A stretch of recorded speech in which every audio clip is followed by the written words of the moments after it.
Than this, and we are, what is it, just under half an hour away from kickoff.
Very good performance.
Charismatic leader. He's been a rock at the back and leading with Simakan.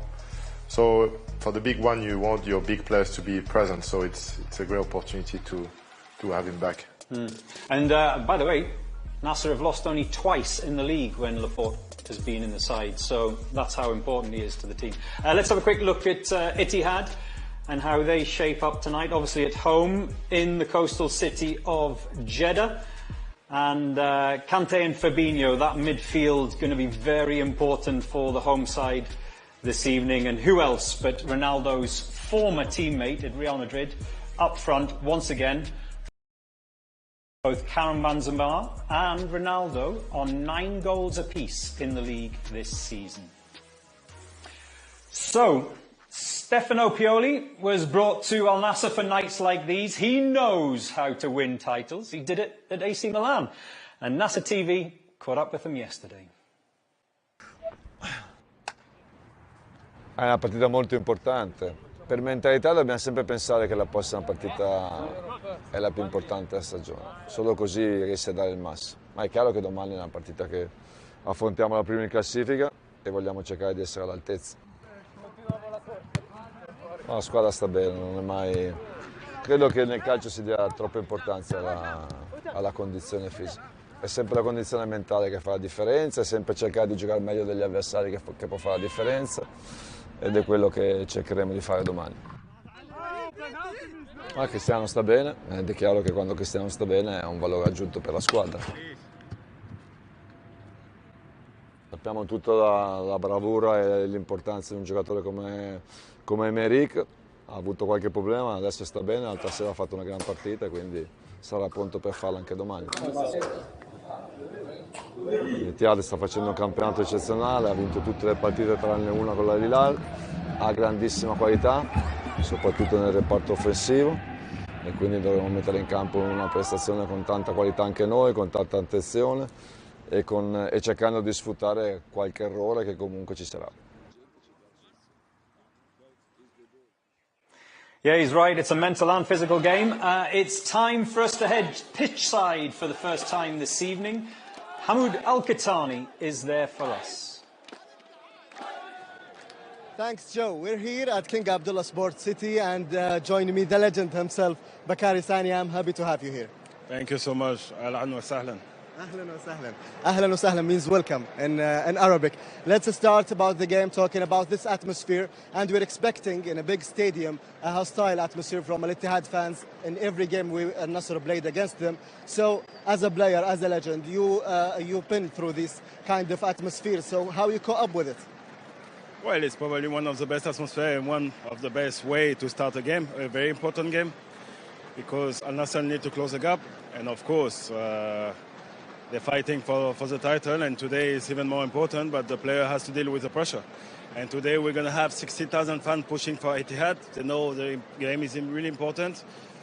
But if you think about the result and the record of last season, I think AlNassr have a good chance to start the game in the big mental state, because last season it went well for them, and they managed to win home and away. So they have good element today to perform a good game. This is a type of game you want to be able to play when you're a football player, because of the atmosphere. It's hostile, and you want to use this at your own benefits. We know some of the players like it. Ronaldo is one of them.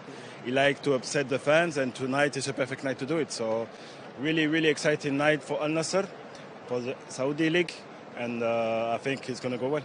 Yeah. And we experience an amazing weather here, but also the humid here is something you can talk about. I mean, I think it's around 55% the humid here. So what you can say about that and how it's going to affect the player? Is the player need to adjust their fitness through this game? Well, for sure, it's different for European players mainly, because we're not used to humidity. The max temperature we've been playing in Europe most of our life was 32, 33 degrees. So, of course, the players have been here in Saudi for a long time, have been training, but they always have to be smart in the way they play, not losing the ball too easily, not running unnecessary, and very, very be focused, because whenever you're going to have to retain the ball, it's really important to keep energy and to manage to deal with it. But it's always different for European players, but they don't want to use it as an excuse, because they're here to compete, and they will have to deal with it if they want to win the game tonight. Isn't it hard for a player not to go all in at a game like this because of the weather, because people expecting you to perform at your top, but if you have to adjust your fitness, doesn't going to affect your performance at the game? Well, this has been the main issue for European players, and even myself, when I got to play with such a heat atmosphere and high temperature, it was difficult. The recovery was always difficult, and you used to get tired and feel fatigue a bit earlier. Drinking a lot is one element. Be hydrated as much as possible. Try to recover during little set pieces, free kicks, little period where the game is stopped. And I think this is the key. Many try to get into the game and not think about it. And usually whenever you win, everything gets easier. So if the result is positive, players won't be thinking about spending energy or being tired. I think they will go for it, and they will try to give the best and maybe enjoy at the end of the game. Yeah. I'm coming back to you, of course, to talk more about the game. For now, coming back to you, Joe, when we have the lineup, we will come back and talk more about the game. Shukran, Hamoud. We will check in again with you before kickoff. And what's a huge night for AlNassr. And when games this big come around, you know who's ready to stand up and be counted.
What is it, Ibrahim, about big players on big nights? Why do they perform in particular? As you said, big players. So they have to perform because it's something that they have been trained, and, you know, it's something that you have or you don't have it. And then I think when you come to Ronaldo, we all know that he have it, skill, professionalism, somebody who want to win. Handling pressure? Yes. Is that what it is? It is, but beside the pressure is also something that you live for it. You want to go for something which is like, you know, the eyes, and then this is, for me, very important to have a player like him, because many young players also are looking for something, you know, bigger, and then he showed the way to make it happen. An example. By the way, he's just coming into a real nice, rich vein of form, Mikel, this last few weeks, scoring for fun, and that's what you want ahead of a game like this, just before a break, isn't it? He keeps on scoring. It's been phenomenal in terms of games involvement. He played a lot of minutes and he delivered. He scored goals against pretty much almost all the teams, whether it was in the league here, 9 goals, in the Champions League, with the Portugal as well. And it's not only set pieces. He's been available for Mané, for Otavio, for Talisca, for all the players, Angelo, in terms of combination. This second goal was fabulous against Demac, wasn't it? Well, he doesn't have to do much. He's just realized that he's in the right space to receive the ball, and then he's got time to adjust the goalkeeper. But again, it's towards the end of the game, and he's fresh enough to be there in the box to finish it nicely with a good celebration that everybody everybody copied. All the kids in all the academies around the world, even top players in the top leagues, they do it. Yes, true. It's amazing. I wonder if he's got it copyrighted. Now, another key man tonight will be Ronaldo's Portuguese teammate, Otavio Monteiro. He spoke exclusively to Nassr TV. Foi jogo importante porque conseguimos 3 pontos, que é sempre o mais importante, e conseguimos fazer grande jogo, não sofrer golos, que também é muito importante, e foi grande resultado, 2-0, para depois a gente poder agora enfrentar o Ittihad e poder ganhar o jogo e brigar na parte de cima da tabela.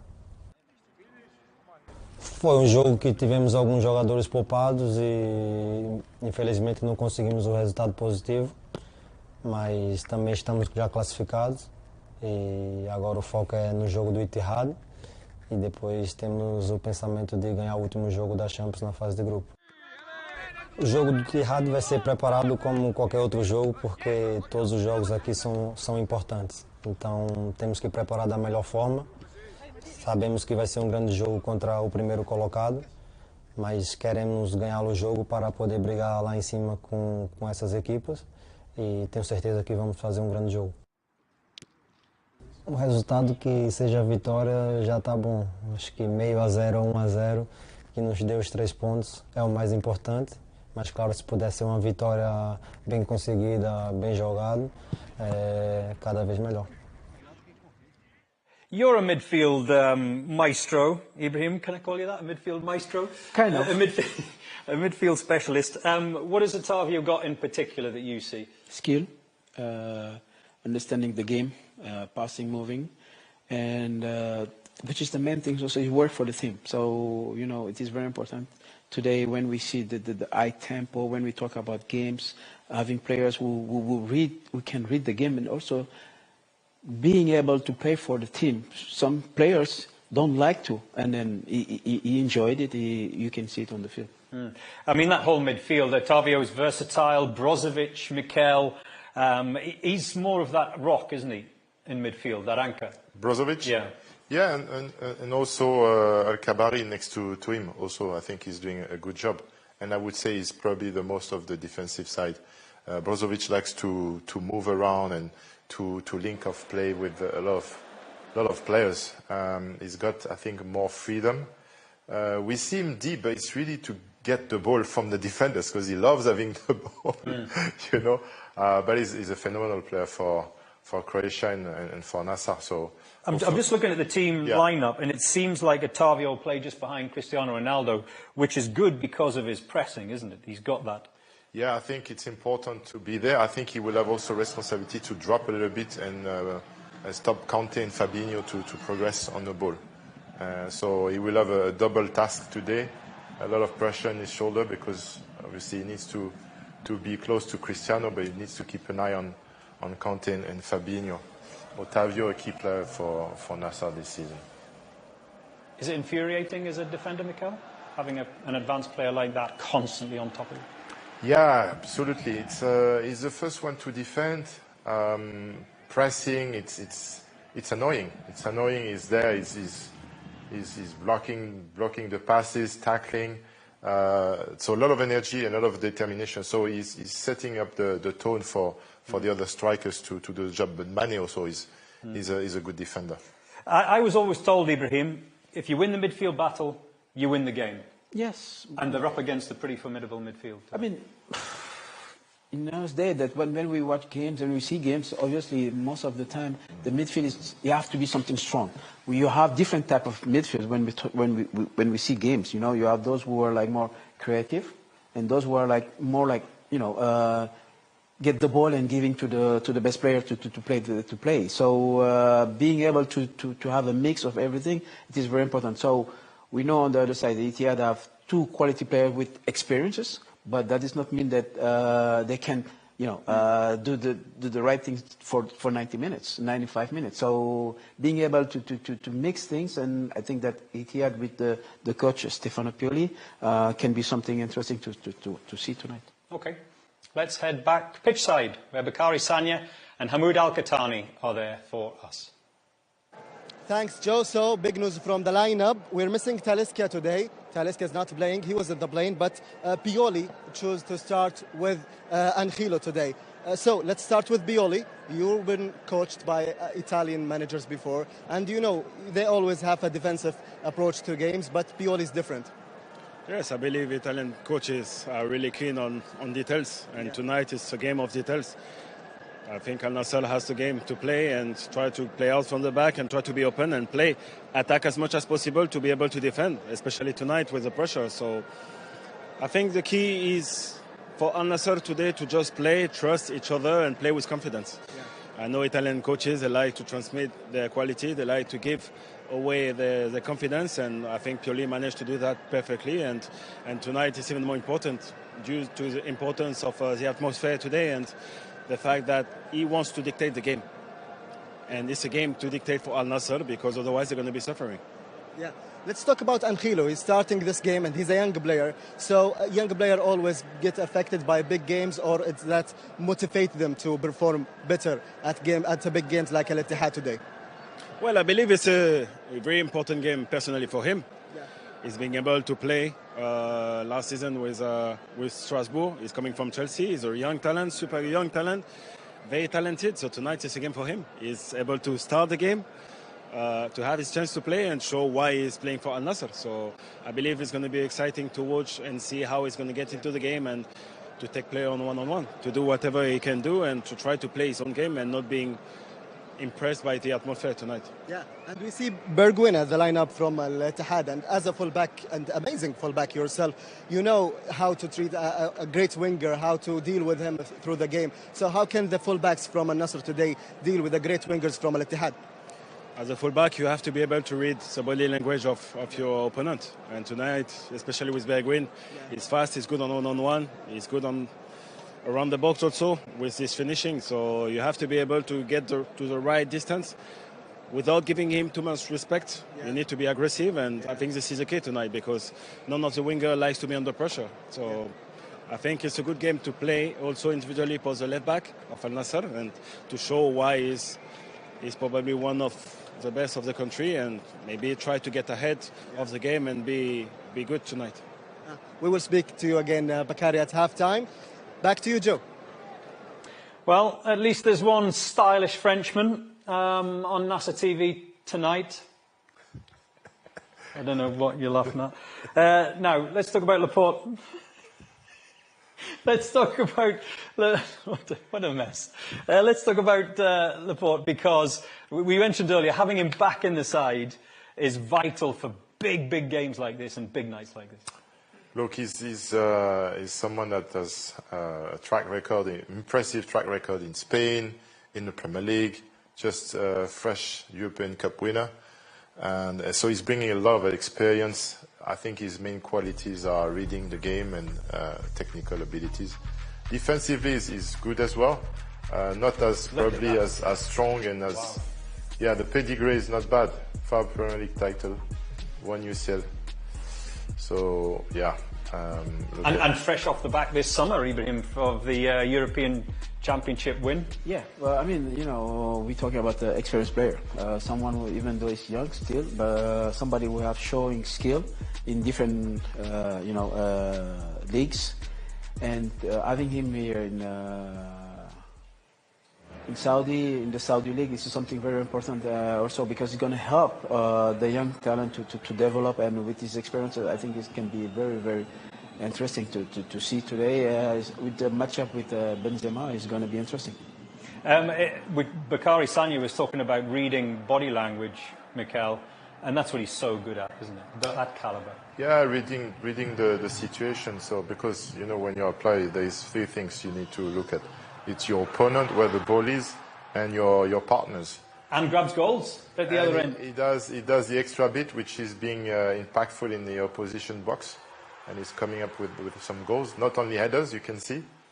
This is what you get with left footers. You know, we are so special. We can hit the ball like we want, bend it, whatever. Yeah. 2 this season, by the way. 2 goals this season. He got 4, didn't he? 4 league goals last season, I think, which is great tally for a defender.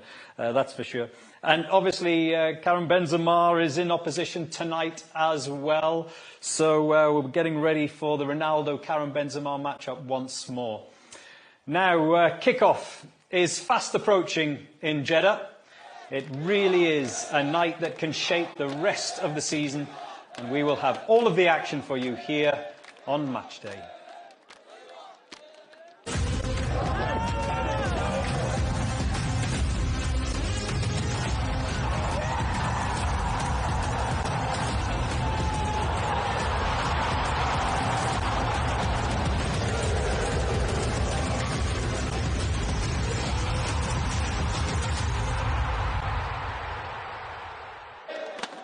Welcome back. Thanks for joining us on Nassr TV, wherever you are in the world, whether you're in Riyadh or Rio de Janeiro.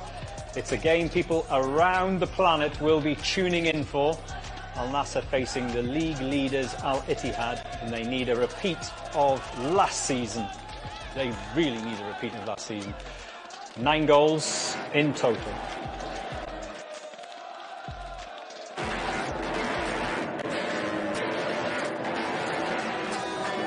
There is always plenty on the line when AlNassr meet Ittihad.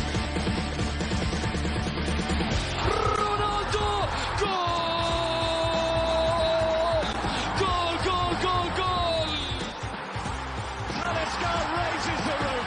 Great entertainment for the crowd. And the red card is out.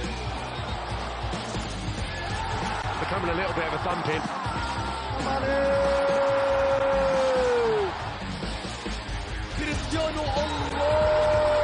Crucially, 100th goal is delivered by the youngster. No! And the records continue to tumble.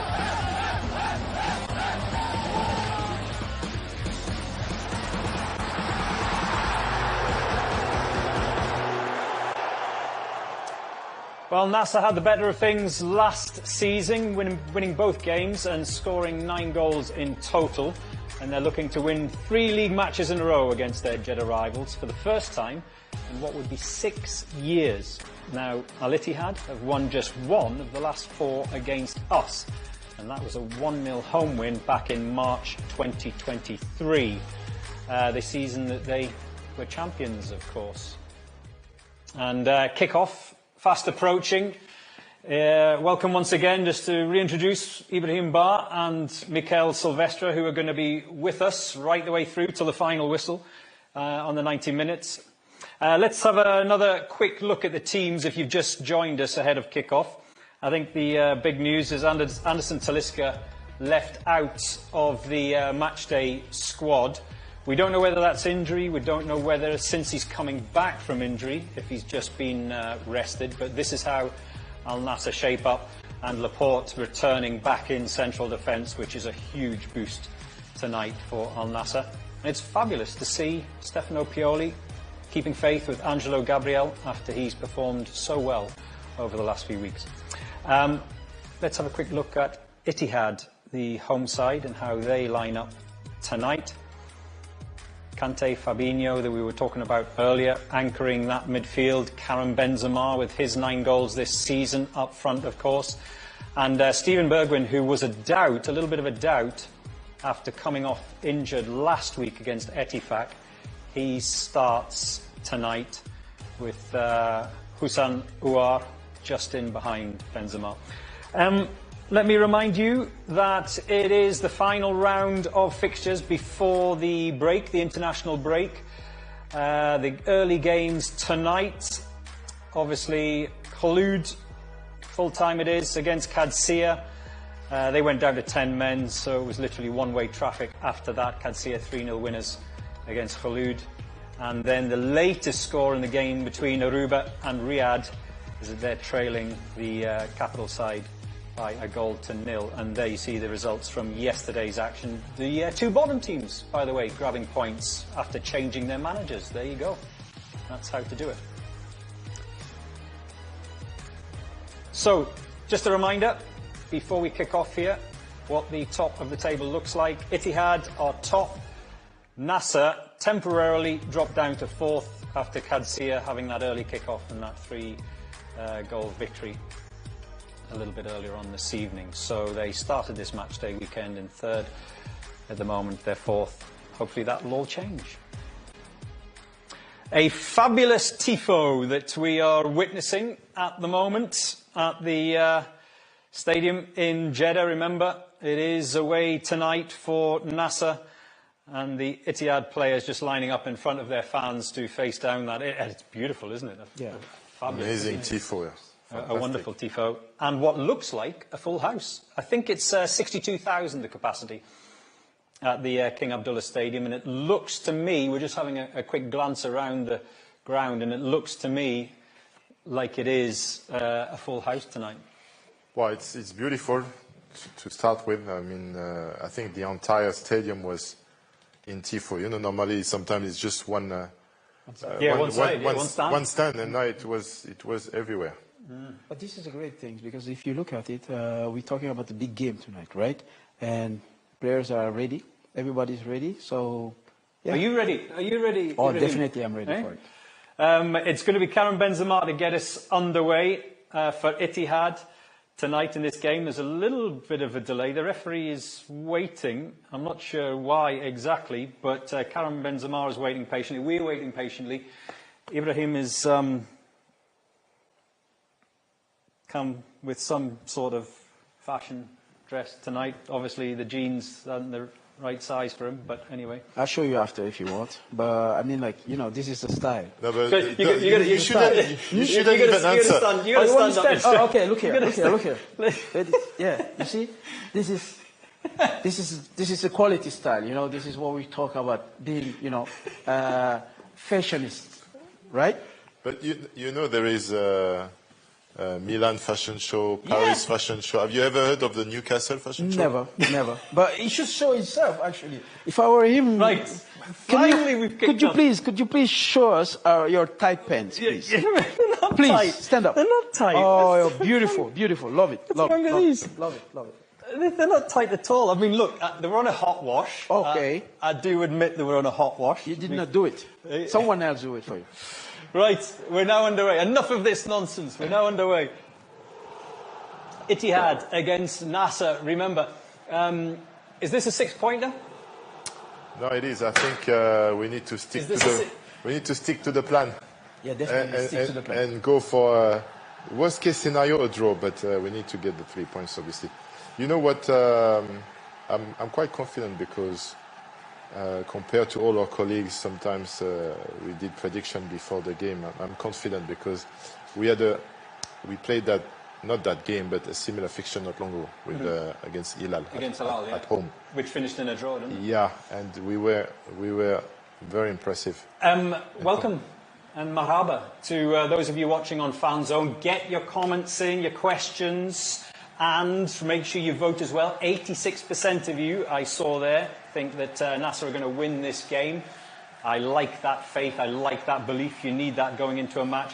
Don't send me emojis. I can't read out emojis, okay? Send proper questions, tight. Use your fingers, or thumbs, as everyone does nowadays, okay? And if you've got questions for Ibrahim about where he got his oversized jeans from, send them in. Anytime. Anytime, he'll tell you. Or questions for Mikel as well throughout the course of the next 90 minutes. But here we are underway, and Nawaf Bouchal being brought down very early in this match. I want to ask you, these nighttime games, Ibrahim, Yes. Obviously is a different routine from a daytime kickoff, but what was your routine before a nighttime game? Did you find there was a lot of dead time? No. During the course of the day? No, because then, you know, you prepare yourself into it during the day. So in the morning, you know, getting with your teammates, understanding and talking about the tactical part of the game, and, you know, get a lot of rest. But usually during the day we talk a lot about the game. We talk about our opponents, what to do based on their weakest part or their strongest part. So and at the end you get ready for it, because you live for it. You prepare yourself for this game. When would you have your pre-match meal? Well, approximately what time? So let's say it's a 8 o'clock kickoff like tonight. Yeah. So usually we do have a lunch.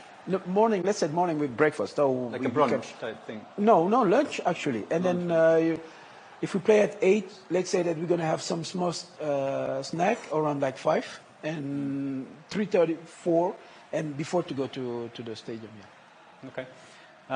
What have you seen so far, Mikel? Who's on top?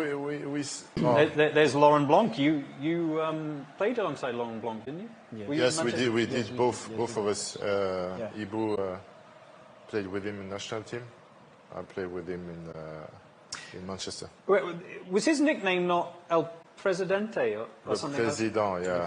Le Président. Le Président. Why? Where did that come from? Was that a good one? Maybe you can tell us.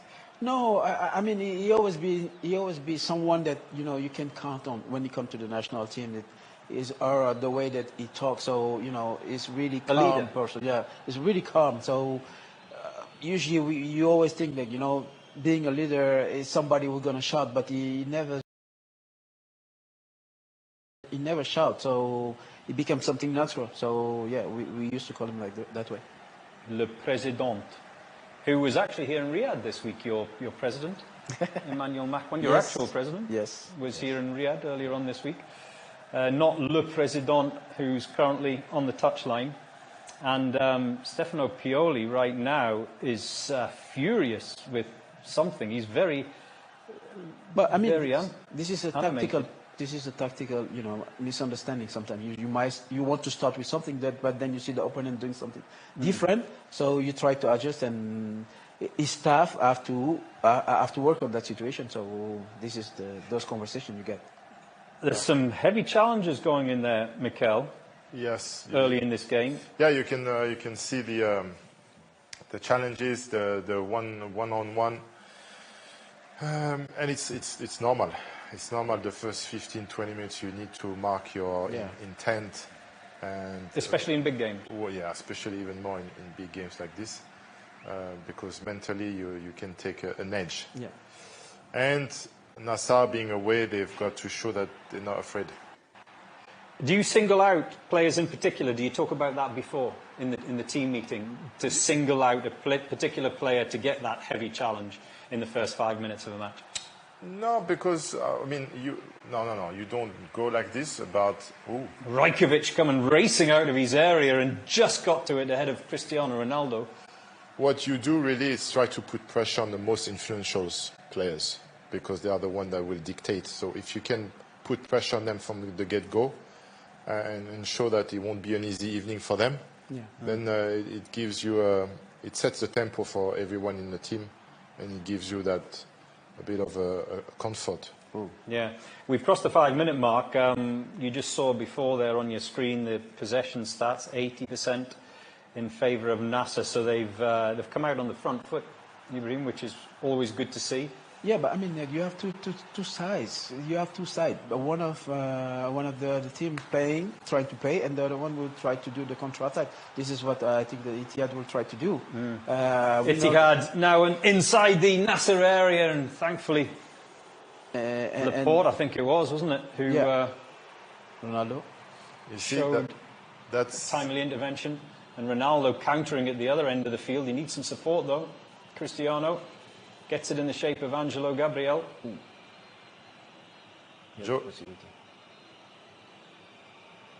Back. Ottavio and Cristiano on that right-hand side, just outside the penalty area at the moment. But it's all Nassr right now. 1-1. Can they open up Ittihad early in this game? Move it. And you talked about it, didn't you? Quiet in the crowd. Yeah, the more you get possession, the less the crowd get behind their team. Yeah, Sadio Mané. You frustrate your opponent and you frustrate the fans. I think one of the challenge for everyone involved, and especially the defenders, is to find a balance between being aggressive and being patient and calm in your intervention. Well, that's a good point. In a game like this, how much risk do you take? That's where reading the situation is very important, because sometimes if you are too far from the opponent and you start making a movement and you go at full speed, one move and he's away, and you either lose the player or you have to concede a foul. So it's. By the way, Ittihad's last game was against Ettifaq last weekend, that 4-0 win against Steven Gerrard's side. Obviously, Nassr had a Champions League game at the beginning of this week. Is it a disadvantage, do you think, Ibrahim, to be in Asian Cup action? I don't think so. I mean, like, every players want to play big games, and when you come to international games, you want to be part of it. AlNassr is a big team, and who seek to win. So at the end, for me as a player, I want to play those games. So it doesn't matter who I'm playing with or not. Oh, great tackle! So, yeah, great tackle. Yeah, fabulous challenge. If you just joined us, why are you late? The big team news is Anderson Talisca, after slowly coming back into the side, obviously substitute last week in the league and then started in the Champions League at the beginning of this week against Al Sadd, but he's left out of the Matchday squad tonight. So hopefully that's not injury related, because it would be a blow. But it's great that Stefano Pioli, like I was saying earlier, has kept faith in Angelo Gabriel, because it does make a difference, doesn't it, Ibrahim? Getting a run in the side, a run of games, if you're let's call him a bit part player. It is in a good moment.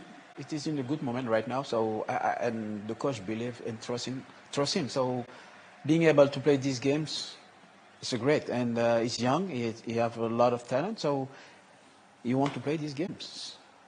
Yeah, 19 years old, the Brazilian Angelo Gabriel, and there's not going to be any worries, Mikel, about engine on a game like this tonight. He can go up and down, can't he, for the entire match, plus stoppage time. Yeah, I think, you were asking about the fact that you play midweek game in the AFC Champions League is a disadvantage.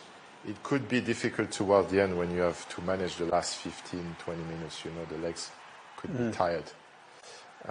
But for a 19-year-old like Angelo, normally that shouldn't be an issue. You can run all day at that age. But you have to also notice that he's still in development, at that age.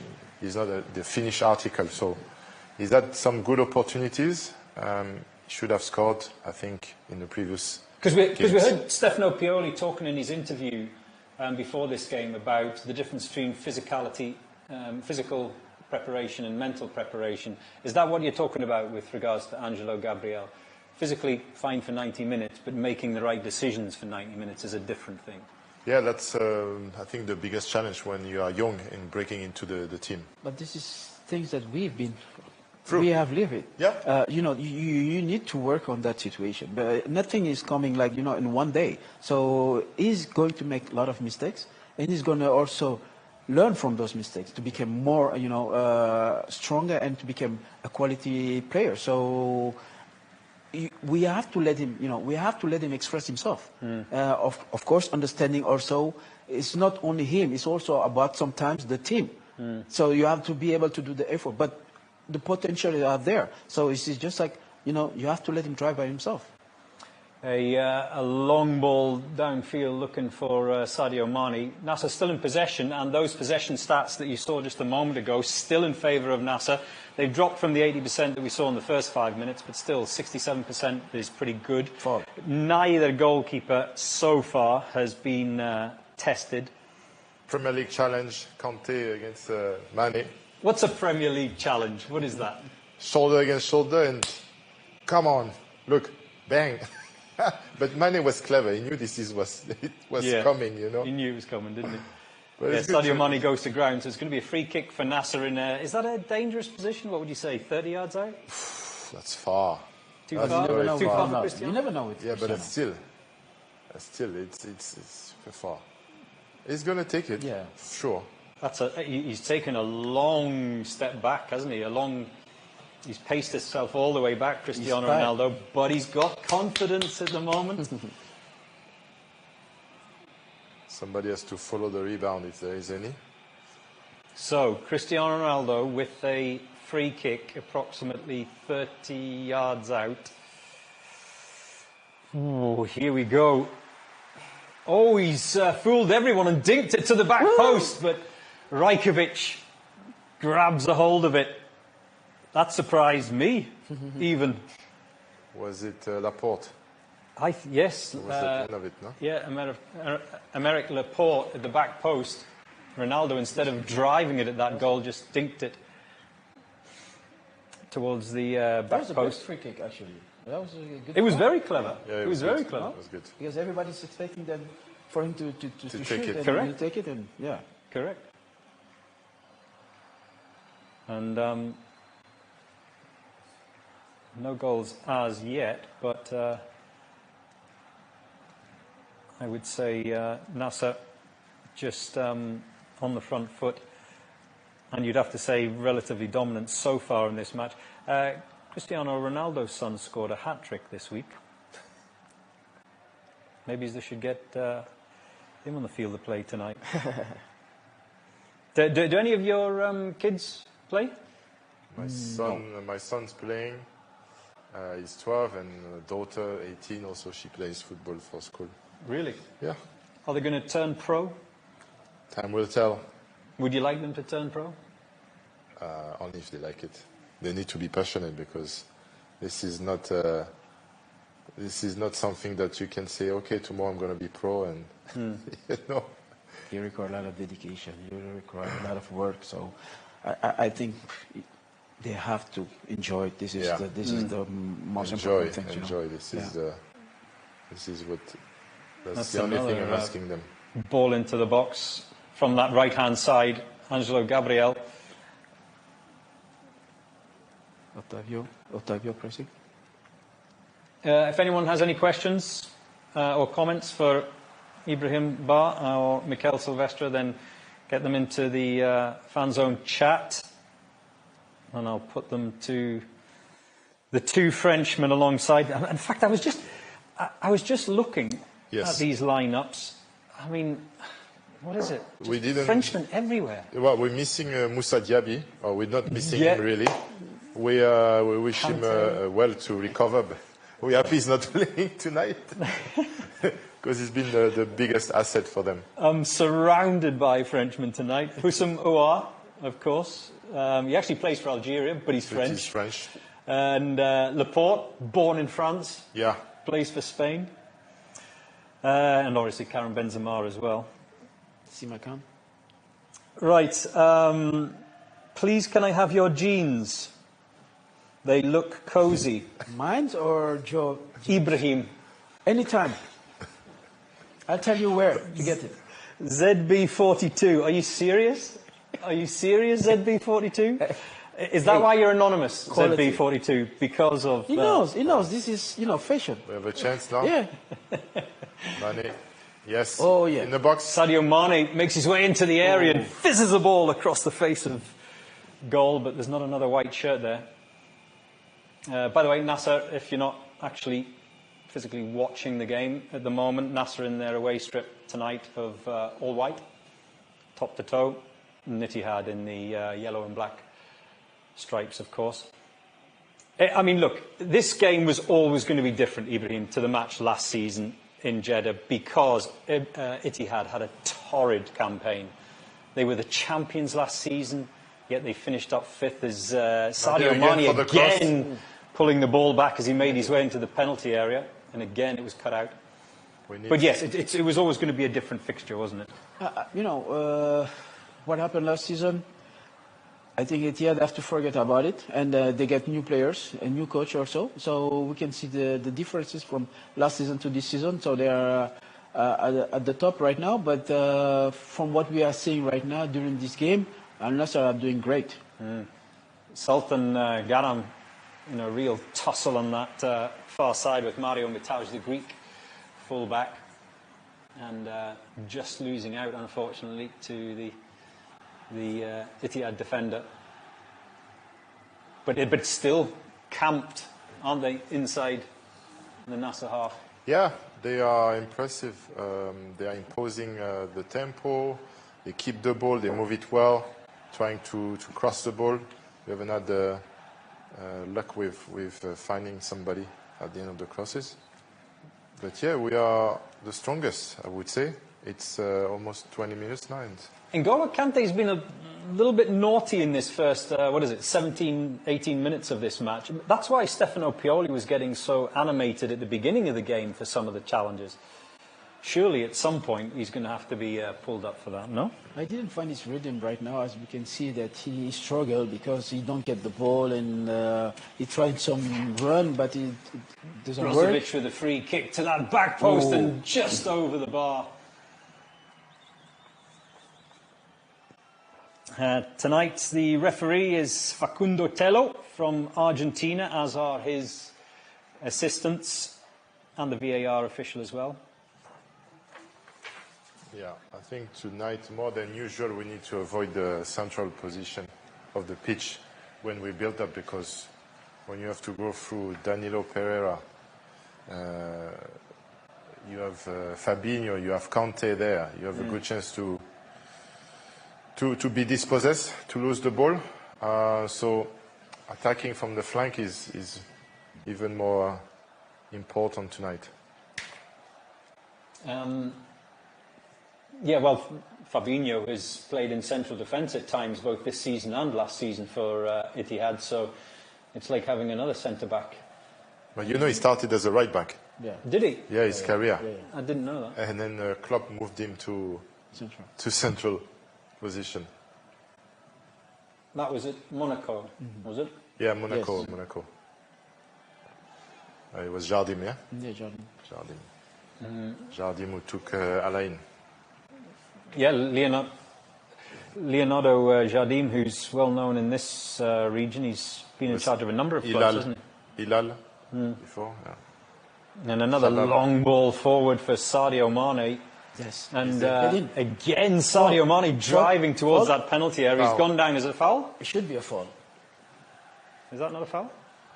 Spike Lee in the Spike Lee, yes. Oh, it's the Red Sea Film Festival building. at the moment. So a number of stars are in town. He's a big Arsenal fan. Is that Michael Douglas on the left? I think I just saw Michael Douglas on the left-hand side and Catherine Zeta-Jones. We'll likely see a few more that are in town for the Red Sea Festival. Red Sea Film Festival. Good job. Good job. Oh, it's a real battle in that midfield, isn't it? Play on. Okay. Good. Yeah. Well done, Mr. Tello. Sometimes you need this games that the referee have to let it play. You know, you have to play because otherwise it become like too much fall and no more rhythm. So yeah. Oh. Apparently, Vin Diesel is there. Will Smith is Spike Lee you were talking about, Michelle Yeoh, Eva Longoria. Cynthia from Wicked. Shot off target, way off target for Benzema. He's seems to have an issue with his boots, but Karim Benzema. It looks to me that the pitch is very slippery, no? Yeah, it seems to be cutting up a little bit, doesn't it, that pitch? And Karim Benzema just trying to curl a ball inside that left-hand upright. Joe, have you been to the stadium before in Jeddah? Yes, yes. The atmosphere is quite It's fabulous, yeah. I was there for... The last time I was there was for the Club World Cup last December. Right. Great atmosphere. Yeah. It's a very good stadium for football. And of course we are, what is it, how many days away? What date is it today? We're just a few days away from the big World Cup announcement, which is the 11th, and we are currently on the 6th, is it? So, yeah, end of next week, the big announcement for the 2034 World Cup here in the Kingdom of Saudi Arabia, so getting pretty excited for that. And obviously Jeddah, one of the 5 locations for the World Cup venues. Offside. Oh, Karim Benzema, is he offside? Offside. He's driving at the goal. Karim Benzema! And, He's offside. He's offside. Surely the flag has gone up. Surely. The ball's in the back of the net. Everybody's seen it. The flag is up. Well played from the defense to play him offside. Yes. Yeah, he's clearly offside, isn't he? Great move from Laporte, eh? Yeah. If you see it, he's looking about Benzema, and suddenly it's just like stop, you know? Yeah, there was no doubt from that angle that we've just seen that he was offside. And the VAR, who did I say the VAR official was? Jorge Ignacio Balino. Argentinian. Laurent Blanc. He always wears that baseball cap, doesn't he, Laurent Blanc? I've never seen him take it off. I think maybe he don't want to show he's losing his hair. That's When he goes to bed. You know, you get stressed being coach, actually. So some of them lose their hair. Yeah, true. Antonio Conte. Yeah. Yeah. Antonio Conte had... Brozovic get the yellow. Yeah. Is that a yellow for Brozo, yellow Yeah. card. He got something on the ball, didn't he? Let's see here. No. Oof. No. Nothing. Oh my God, yes. It's Yeah, dangerous. that's Brozovic, see the first to go into Mr. Tello's book. So Brozovic protesting his innocence, of course, but he is the first to go in the book tonight. It's too early. Yeah. What is that? 24 minutes of the game gone, and Brozovic has picked up a yellow. And, well, tell me, Mikel, because you've been involved in those kind of challenges many, many times, is that accidental or is that deliberate, the way that played out, that challenge? No, it's simply mistimed. You know, it was just late. It's not mean. He's not trying to hurt the player. He wants to recover, but he's a little bit late because Danilo Pereira was able to push the ball a little bit further forward. So yeah, it's just mistimed, and unfortunately, he had to get a yellow, which is not ideal because there's more than an hour to play, and he's very important in central defense in his role. Right, we've got another question. But fashion question or football question? No, we're talking about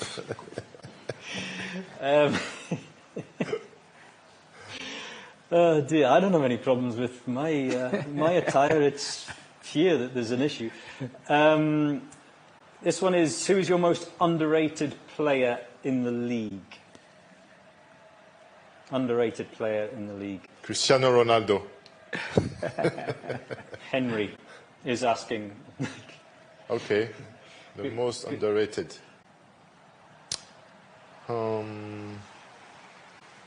Have a think about that whilst I just describe Ittihad on the front foot, but thankfully That little attack has been broken up by the Nassr defence.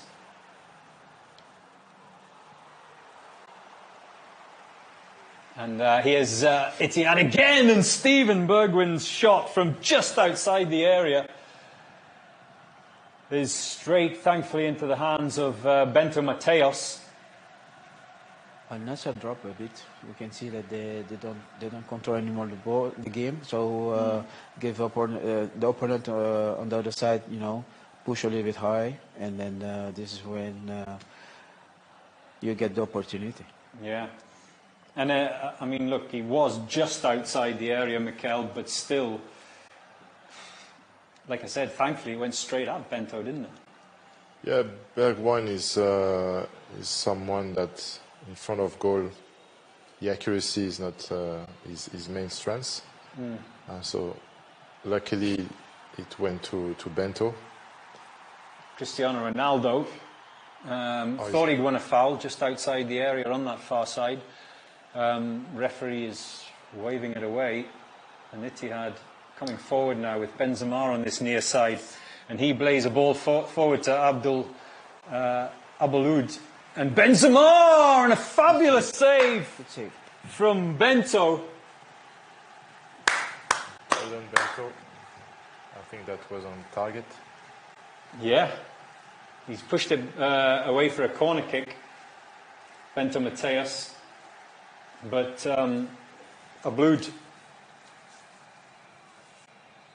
lovely little link up between him and Karim Benzema. Steven Bergwijn is going to take the corner on that far side. Goes short. Cleared away by Brozovic. But it's Ittihad who are on the front foot at the moment, as we head, towards the half-hour mark. And the ball comes in once again. Benzema underneath it, but can't get his head on it. It's all Ittihad right now. Abdul Rahman Abaloud. He's been brought down. It's another late Abdul tackle. Rahman Abaloud. Yeah. Sultan Ghanem, it was with the challenge. Is this a foul? Yeah. Free kick. Unfortunately, it's a foul. I think he's got time to, Just have to follow. You Yeah, don't have to go down with him. Just follow him. Stay with him. Yeah. Stay on him and Just put him out. shepherd him wide, and into touch. Dangerous free kick now with. Those are the things when you get tired, you're starting to get a little bit tired, and you don't want to do that, that one person effort to run, and you're trying to go down, but yeah. Houssam Ouar is going to take it on that far side, and it's, about 10 yards just outside the area. Fabinho, Danilo Pereira. Flicked into well the back defended. post, a little dink, and goes over the heads of everyone to the far side, but Ittihad still in possession. Come on. Kante drills the ball back in to that box. That's it. Stay with him. Houssam Ouar has been forced wide at the moment by, he's been double tagged by Sadio Mané and Otavio. And Cristiano Ronaldo wins the throw to alleviate a little bit of pressure.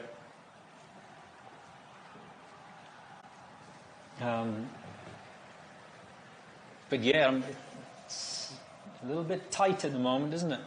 Have we crossed the half-hour mark? Just now we have crossed the half-hour mark at the King Abdullah Stadium in Jeddah. A full house. It is in the coastal city, as that ball just goes a little bit too long for Sadio Mané. And now we get to see a replay of that super save from Bento Mateos. Benzema's effort. Remember, both Benzema and Cristiano Ronaldo, 9 goals each in the league this season. Remember, their other goal scorers Ittihad, Romarinho, Abdurazak Hamdullah, they left in the summertime. Move it. So you have to keep the ball. Move the ball. So Benzema a lot more onus on him and Houssam Ouar to score. And Houssam Ouar himself has done pretty well so far this season. 7 goals to his name in support of Benzema. Again. And I think with regards to Ittihad, Mikel, Moussa Diaby's absence is a huge advantage for Nassr, isn't it? It's not about goals. He's only scored 1 goal this season. It's about the assists. Yeah, his absence is welcomed, to say the least, because he's been the best asset for Ittihad. 10 assists. 10 assists, so that's it. The most in the league, actually. Yeah, 10 assists, 1 goal, so 11 in terms of direct contribution, and I'm sure he's been a threat also in terms of chances created. So Sadio Mané gets that ball into the far post. It's whipped back across the face of goal, and the flag had gone up anyway. Yeah, so no Diaby tonight. Let's take advantage of this situation. But he's not the only one. Ittihad has some other players who can be a threat, and especially Benzema. You know, he's had a torrid previous season, and now he's back to his best, scoring goals and being the... How would you feel if you were Abdurazak Hamdullah? You're top scorer for Ittihad last season and you get shoveled out the door of the club? To make room for the big name players, you know. The big dogs. Ballon d'Or. Yeah, the big dog. This is how the league's going to improve, you know, having those top players coming. Yeah, Sadio Mané as well. Talking about assists, Sadio Mané is second highest number of assists in the league. And that's a fabulous ball for Nawaf Bouchal, who makes his way into the area. He needs help. Oh, yes. Can he find another white shirt? Across the face and just behind Cristiano Ronaldo. But Angelo Gabriel shaping to shoot. And what happened there? Was his shot blocked? Stephen Bergwijn is gone down. I think Angelo Gabriel was just shaping to shoot, get on his left foot, as we see Nawaf Bouchal twisting and turning and getting to the byline, pulling that ball back. But unfortunately, only one player. It was Ronaldo in the box. Yeah, and Ronaldo, unfortunately, was just a little bit ahead of the pullback.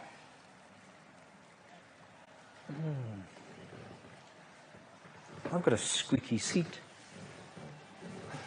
Need some oil. Can you hear that? Why my seat? So, Nassr in possession once again. We are, 34 minutes gone in this game, so heading up towards the final 10 minutes of the match, or 10 minutes of this first half, I beg your pardon. Great run.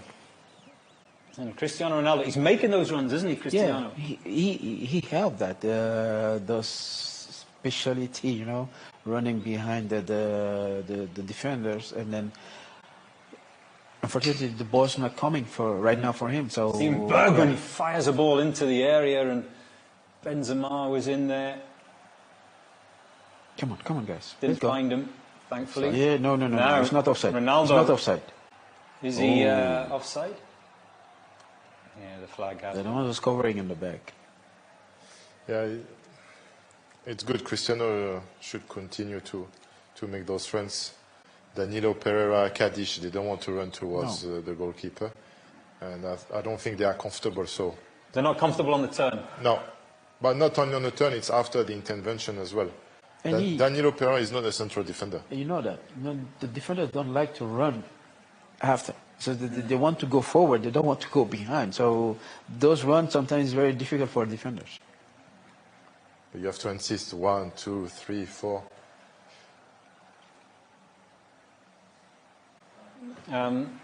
Simakan cleaning things up at the back. Position. Get back.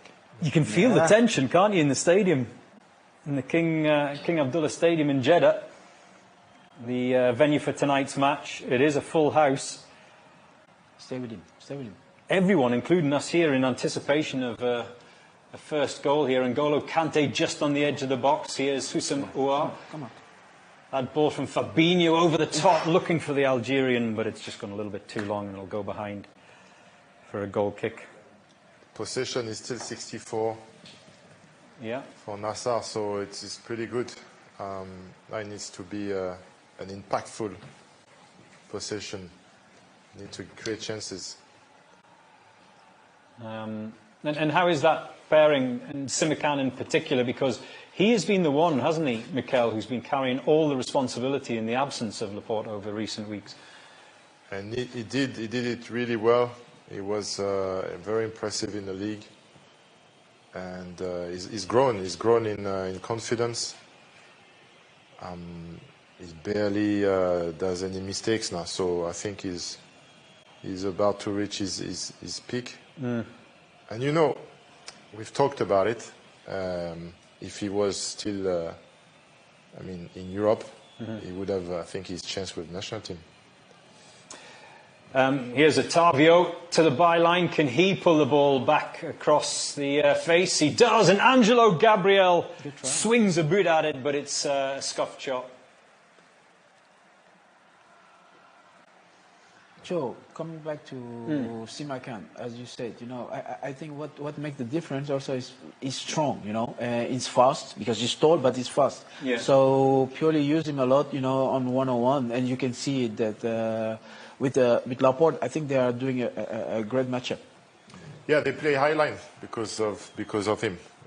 They don't mind playing high because he's got the speed to recover. Yeah, I mean, look at that. What's that? Just the edge of the centre circle? Yeah. The defensive line of Al-Nassr? Yeah, I mean, Nassr is approaching the game like they play at home, you know. Same intent, same distance. The block is quite high. Moving the ball well. Oh, yeah. Fabulous Mané ball for Sadio Mané. Sadio Mané, one-on-one. Oh, he's been forced wide and slipped. Oh. Sorry, I don't know why I'm touching your knee. What a chance. Sadio, what were you thinking? Oh, Sadio. Nassr still in possession, though. And now it's been turned over. No. As Steven Bergwijn crosses the halfway line, he's still going, the Dutchman. Simikan. But Simikan intercepts. Sadio should have scored. I think this is those balls that, you know, you get once. At least take a chance. Yeah. I don't know. Let's find out what happened. What is it? Coming up for 39 minutes of this first half. So you know that was just what we talked about. A run, central position from Sadio, because he can't only be Cristiano's making those runs, but it was good diagonal run. And it clearly caught Ittihad off guard because they were following the run of Ronaldo defensively, weren't they? Mm-hmm. They thought he was going to make that central run and he didn't. He peeled off. Again. Oh, other side. Yeah, here's Ottavio. Is he going to have a go at Ottavio? He does. He's shot, though. It's deflected and straight into the hands. It's a good try. I would have gone on the right side. I would have gone to the right side because the right back was there, so he had the opportunity to open it. It's too much. That's too long for Abdul Rahman Olabud. But Sadio Mané. Here we go. This is the closest. This is the closest we've come as we see the replay of Sadio Mané. He just rounded Rajkovic. And then he fell. But he just pushed it a little bit too far, didn't he? And then slipped. He lost his footing after. That's unlucky. He made everything by the way, right. we have an exclusive interview with Sadio Mané coming your way at half-time in this game, so make sure you hang around for that. He made everything right. The run, skipping the goalkeeper. But a bit too wide, no? A bit too wide on his right foot. But I mean, with this, a player with his skill and his experiences, he should have done better, because when you're running, you are facing the goalkeeper. You know that when the goalkeeper is coming, it's just like, inside. And just let it go through. He will. Let's hope we don't regret this. We're in the final 5 minutes of this first half. Bento Mateus currently in possession and just trying to invite some of the Ittihad front trio onto him so he can pop it in behind them, which he does. But at the moment, it's Ittihad who are in possession. And yes, it's fun. You already can take it easy. You already take a yellow before. It's a yellow card. Of course. It's a yellow card for Sultan Ghanem. And I think that's for the tug, isn't it? It was already here. One foul. The problems come from here. Yeah. Second foul. Tug on the shirt. And then he goes crazy. Oh, no. Yeah, of Mario Mitaj. Keep calm. So, second yellow of the game, unfortunately, belongs to Nassr again. That's Brozovic and Sultan Ghanem, who are in the book of the Argentinian referee, and it's going to be a free kick on that far side, which is it the Greek who's going to take it? It looks like it, fullback Mario, who's going to take this free kick. The defensive line of Nassr in the lined up across the D on the edge of the box, and here the ball comes in as they all drop deep, and Cristiano fabulous Ronaldo. Defensive header by Cristiano Ronaldo. Karim Benzema picks it up though on this near side. And then Ittihad will recycle it. Come on. Again, that ball into the box, and Karim Benzema drills a low shot, but straight into the hands of Bento Mateus. You know he's going to shoot. When he's facing that, it's for sure. At the edge of the D, yeah. Ooh!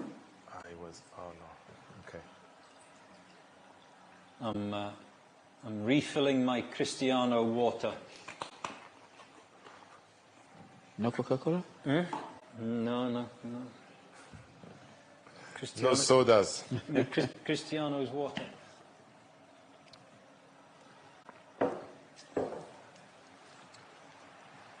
Every time you have a sip, you want to say Sue. Sue, okay. Ittihad. Follow. On the break. With that's Abdul Rahman Alabud on this near touch line. He's made it to the goal line, and that's a fabulous defensive challenge. He's rolling around like he's been shot. But Nawaf Bouchal, I think that's a good challenge. Risky for me, John, to be honest. Very risky, very risky. You don't need to, honestly. Yeah, I see what you're saying. Free kick. Because you don't know what's happening behind, and you're 1-on-1. So, here you're just like, if the tempo, wait.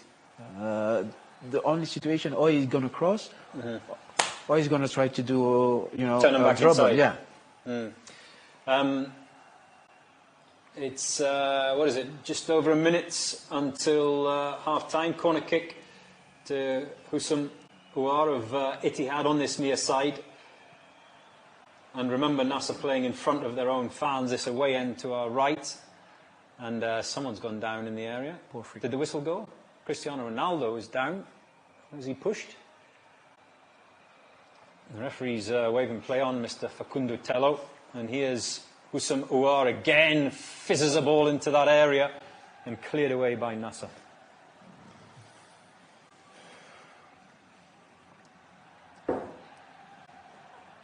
Clock ticking down to the end of the 45. There will be a little bit to be added on. Benzema! High and wide. And into the away fans. Good. Yes, good. I wonder if they'll give that ball back. Don't give it back. Keep it. I didn't see the added time. 2 minutes. 2 minutes. 2 minutes of stoppage time. So what would you say to the team in the dressing room, Mikel, at half-time? Control the counter-attacks and for Ittihad in terms of defensive situations. The 1v1 situation, players need to stay on their feet and be careful with the two bookings. So that's for the defensive part. For the offensive, I would say try to have more players involved when in the box when we get to cross it, because we had a few situations, and there was only Cristiano there. It's not enough. We need a run from Otavio, we need Mané, we need Angelo. He's been quiet, Angelo, He needs to be a bit more in the game. They need Cristiano needs more support, doesn't he? Up front in that final offensive third. Ittihad in possession again on this near side. Last attack probably. Yeah, Houssam Aouar trying to squeeze a ball through. It's cut out though. Who's that? Is that Vin Diesel? That's yes. Michael Douglas on the left, Vin Diesel, isn't it? Michael Douglas. And that's Stefano Pioli going mad again on the touchline. Clearly not happy with something.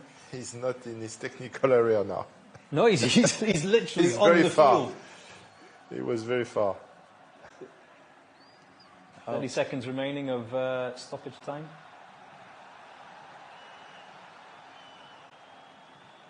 Nice. And what about you, Ibrahim? What would you say in the dressing room at half-time? I mean, we are playing very good. We are doing well, but we need to have more support up front, and also being able to run without the ball, as we have seen that it's a possibility for us. So let's work on that. And then, as Michael said, also, you know, we have two guys who are get booked, so we have to use our head also, you know.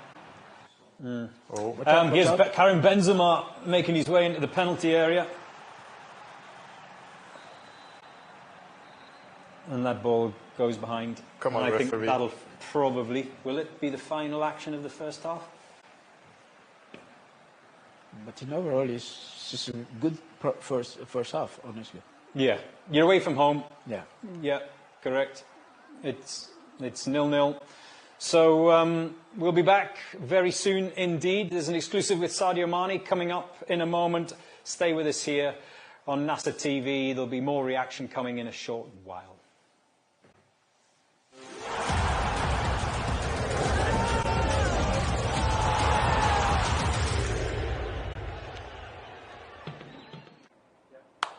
The more rewarding aspect playing here in Saudi, wow, I would say the culture. Of course, coming every single day in training and pray all the prayers at time, even the game day, which is for me amazing and unbelievable.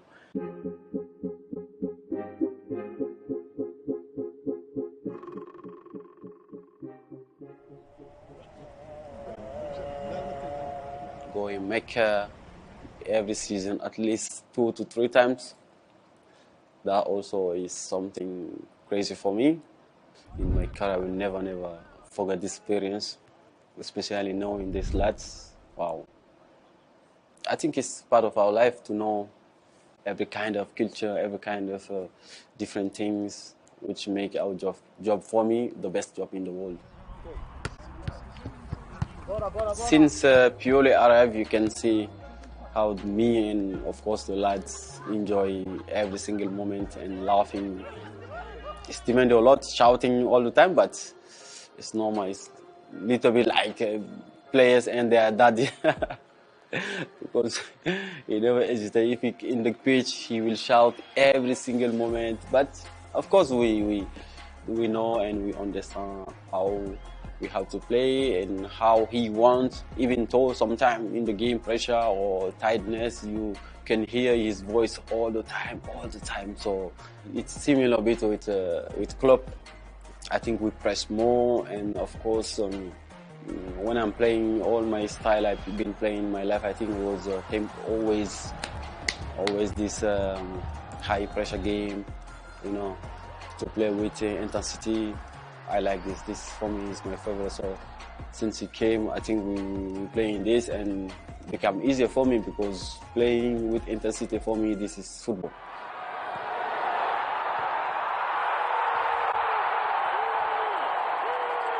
I try to develop everything because in football, as you know, you have to every single day. Of course, my left shooting, which is really was not good before, but and with head as well. I think these two parts I was really weak before, but with the time I tried to develop a lot in the recent years. My goal, this is really simple. Everybody knows the main target to win the AZ and the league. We know it won't be easy, but we'll go till the last breath, and we will do everything possible to achieve this season. usually when I'm home, I try to focus in my recovery mode, and I have my compressor, I have my game ready, boots, I sometimes have my TV remote watching series on Netflix, and Madam cooking, so I'm the more happy guys. What's your favorite series? I almost finished all of the Vikings, Game of the Throne, I finished all, and also Queen of the South. I finished all of them. Really, really amazing series for me. My first advice, I will say, first of all, you have to dream, because dream it's allowed to everybody. And if you have dream, in your dream, of course, you have to sacrifice. Football, sometimes we all know how it's really, really quick. It's just moment. But we have lots of talent like Maran. Still don't have chance because it's fight against Cristiano. But I trust him. I think he can become a great striker once this moment come for him. Ayman Yahya, which is for me, he have potential to become a great player. And we have few, honestly. I think they try always, which I really, really like with the young, because they always come to you, Salem or Kish, or same time come to you, Sadio. Sometimes I'm cramped, what I have to do, I say, okay, come on, I will help you. Try to do this more, and you will physically, without not getting too much fat, but you will get muscle more, and you need explosivity work, and of course you need to eat good, not always kapsa. He want to challenge intensity. He want to challenge himself against me. I accept the challenge. Okay. We will see. Next training, huh? Film the training. You will beat him in running. No, I don't think so. I will help you. You don't think so, no. But I will beat you. But I will go. I think I will go very far from you. Running. Woo. It's always important to help them because they are young. Of course, when I was the place, I also don't know, but I asked and I accept and I learn, which is helped me today. So I try to give the same experience to them. Every single day we need to learn. And if you accept to learn, of course you will achieve what you want, for sure.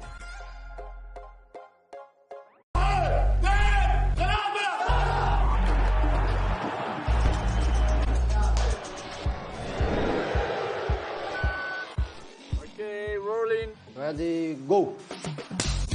Welcome to the club.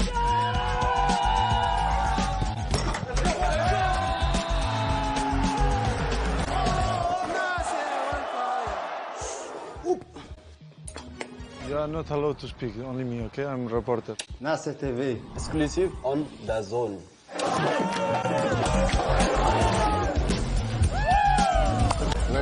You can watch it anywhere. Your club, your story. By your players. My last picture, I take myself. This guy, he make me laugh. See us only Nassr TV. Exclusive on the zone.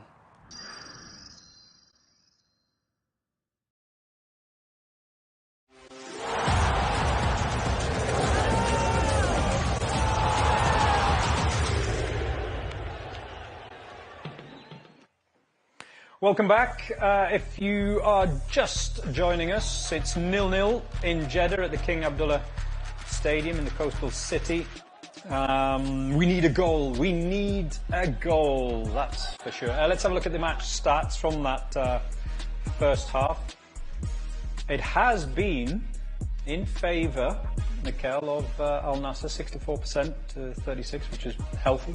Yeah, on the possession, which was good, especially at the beginning, to kill the crowd, take ownership of the game and take control. So that was very good at the beginning. Passes completed, yeah, excellent. Not enough in the last third. That's the only downside that we could. Yeah, those attempts on target, Ibrahim. Yeah, I mean, as we said, you can have a position, but at the end of the day, you have to be able to, to produce something which is benefit mean like a lot of more shoots and trying to score, which is, I think it might be coming in the second half. You think? I think so. I don't think this game is going to end with a 0-0. Second half is going to be, you know, two teams who are going to battle to be able to try to win the game, because both teams need to win. So they want to win, and because they have quality players to make the differences. So you have to work on that situation. That's what's happening in Jeddah. Let's just have a quick catch up on what's happening in the other games. Remember, it's Matchday 13, the last round of Saudi Pro League fixtures before the international break. Remember, the Arabian Gulf Cup that's taking place in Kuwait, so the league is shutting down until January after this weekend. And that is a little bit concerning. It's good for us as far as we're concerned. You can see from those results, both yesterday and today, the home side's not faring so well, Mikel. Yeah, but I'm concerned about Qadsiya winning again. Yes. They're on a very good run. Yeah, the new boys to the league. Yeah. So now they are above or level with us? Above. They've just gone above Nassr. Yeah, at the moment. At the moment. At the moment, yeah. At the moment. So, depending on what happens in... Yeah, they are there. They are proving that with the recruitment they've done this summer, they are pretty Aubameyang grabbing another goal. Quinones grabbing a brace. Khaloud went down to 10 men, so as soon as that happened, the game was pretty much done and dusted. Khaloud don't have the firepower to overcome Qadsiya with a man short. Just a reminder as well, with regards to the other big sides, Halal, I imagine not only will the team, but their supporters as well will be watching what's going on in Jeddah tonight. What would you say is the best outcome for Halal this evening with regards to this game in the King Abdullah Stadium? Well, they would want Nassr to win, for sure, to close that gap and have the opportunity to do that tomorrow against Al Reed at home. If they were only 4 points difference, it would be good for them. Ittifaq up against Khalij, the team that beat Halal for their only defeat of the season so far, and Al Ali away against Al Taoun in Bereda.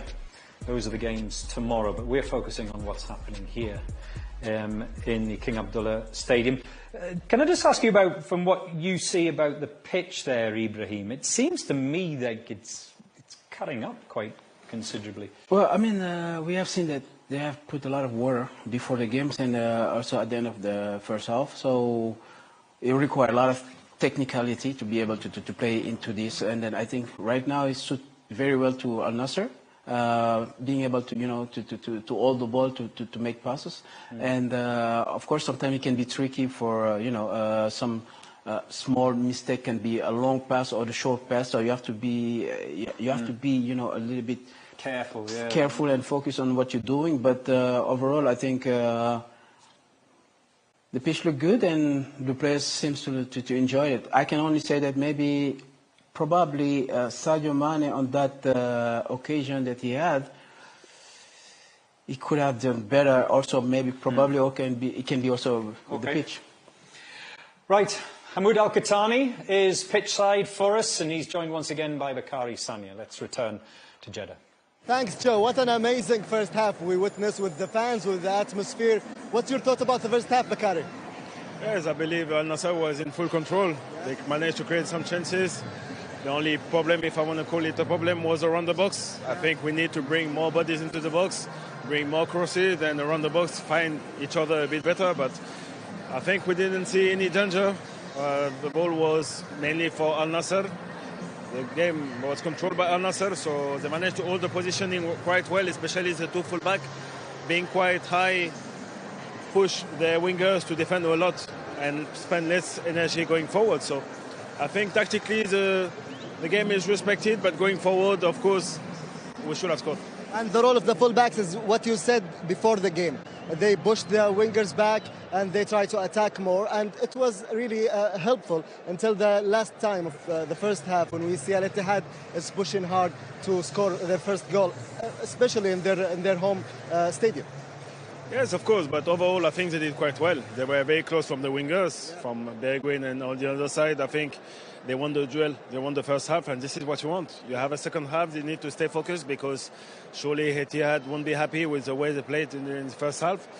But whenever they had the ball, they managed to stay high on the pitch to bring superiority going forward, and as I said, to force the wingers to defend.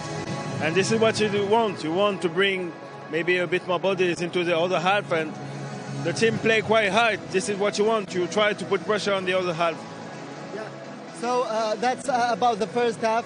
Let me, if I can just take a short answer, what should Pioli do the second half?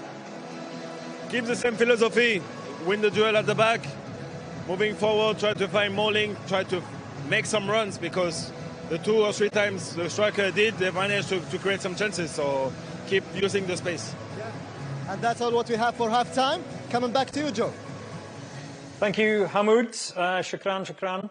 Right, the second half is about to get underway. Still 0-0. Remember, if you've just joined us for this game at the King Abdullah Stadium in Jeddah, it is the big one this weekend. Ittihad playing host to our Nassr, of course. We'll find out in a second when the players come onto the pitch if Stefano Pioli has made any changes. I don't imagine there would be, Mikel, at this particular point. No, we didn't see anybody. First of all, everybody seemed fit. Even if 2 players are on a yellow card, they are smart enough to continue and win the battles without extended aggressivity. And yeah, I don't think right now it's time to change.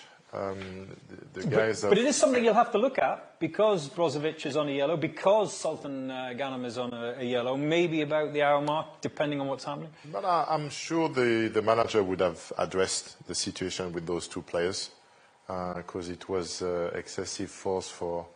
I mean, it was a foul for Brozovic, and for Ghanem it was the reaction, you know, which was problematic to get the yellow. Fresh kit as well for the Nassr players. Absolutely. Clean white shirts. Did you change your shirts at half-time in your matches? Yes. You got fresh shirt? Yeah. When you play for the big teams, yeah, you you have 2 kits. Yeah. Yes, I've known instances where players would get, 6 shirts a season or something like that, so therefore you couldn't just throw your shirt into the crowd. You know, some teams, the player would give the shirt away after every game. When I joined United in Manchester United in '99, the players were not used to exchange with the swapping shirts. So I started doing it, and then the kitman got crazy. There is a change for Ittihad. Al-Amri is coming on, and Al-Amri is on loan from Nassr, so that's going to be interesting, to say the least. Abdul Rahman Al-Abud is off. Abdullah Al-Amri is on, and the second half is about to get underway. Cristiano Ronaldo and Otavio Montero are currently standing over the ball in the centre circle. And Ronaldo does get this second half underway in Jeddah. And we caught a quick glimpse just before there, didn't we, Mikel, of Hervé... how do you... Come on. Hervé Renard. Hervé Renard. Hervé the Fox. Hervé the Fox. We got a quick glimpse of the Saudi national team coach, who is, of course, French, as you can tell by my accent. And what will he be thinking? Because is it, well, it'll be next week that he has to get the whole squad together ahead of that Arabian Gulf Cup in Kuwait. Yeah, he's had a busy few weeks. Having just come back into the, the job after Mancini. When was Mancini dismissed? Was it October? A month ago. Yeah, end of October, after the last... The last international window, yeah. Yeah, international window. So, yeah, no, for Hervé Renard, it's great. He has the opportunity to watch a good game of football. No goals so far, but he can see the players ready for Simakan on the floor. Simakan has gone down, clutching his face. I don't know, what was it? Steven Bergwijn who... Elbow at the beginning on the run. Yeah, that's a whack in the face for Mohamed Simakan. He seems to be okay. He's a strong lad. Yeah, he certainly is. And I was worried about him, I have to say, when he went off last week, that stamp in the game, the Denmark game. Well, it resulted in a red card, didn't it? Yeah. It was a kick, so not too much damage. Yeah. Now, Nassr on the front foot, Angelo Gabriel to Ronaldo. Ronaldo shapes the shoot, lays it off to Sultan Ghanem instead. Ghanem gets that ball into the box, but it's cleared. And Nassr starting the second half, Ibrahim, the same way they started the first, on that front foot. Yes. But I mean, when something is working, why changing it? So, as we can see, that the coach wants to stick in what he's doing, and the team follow it, and then it's perfect. And knowing Laurent, maybe he doesn't mind giving possession to the opposing team, yeah? Yeah. And being more counter-attack based? Yeah. Because in fact, we haven't been that dangerous, despite having 64% of possession, so... Yeah, what were the stats saying? 1 attempt actually on target, wasn't it? Yeah. I think, for Nassr to 3 for Ittihad. I think Ronaldo is a bit too far, from the goal. He should be staying more around the box, because he have the experience and he know how to run, and he's the one who's going to make that difference. Sadio Mané makes his way to the byline and again gets that ball into the 6-yard area, but again it's cut out by the Ittihad defence. Cristiano Ronaldo, the A-lister on the field tonight. A-listers in the stand. We saw Michael Douglas and Catherine Zeta-Jones a little bit earlier, and Spike Lee, and Vin Diesel. Ronaldo is the real star in Jeddah this evening. Of that, there is no doubt. Michael Douglas doesn't have an airport named after him, so there you go. Do you have anything named after you? My insurance for the car.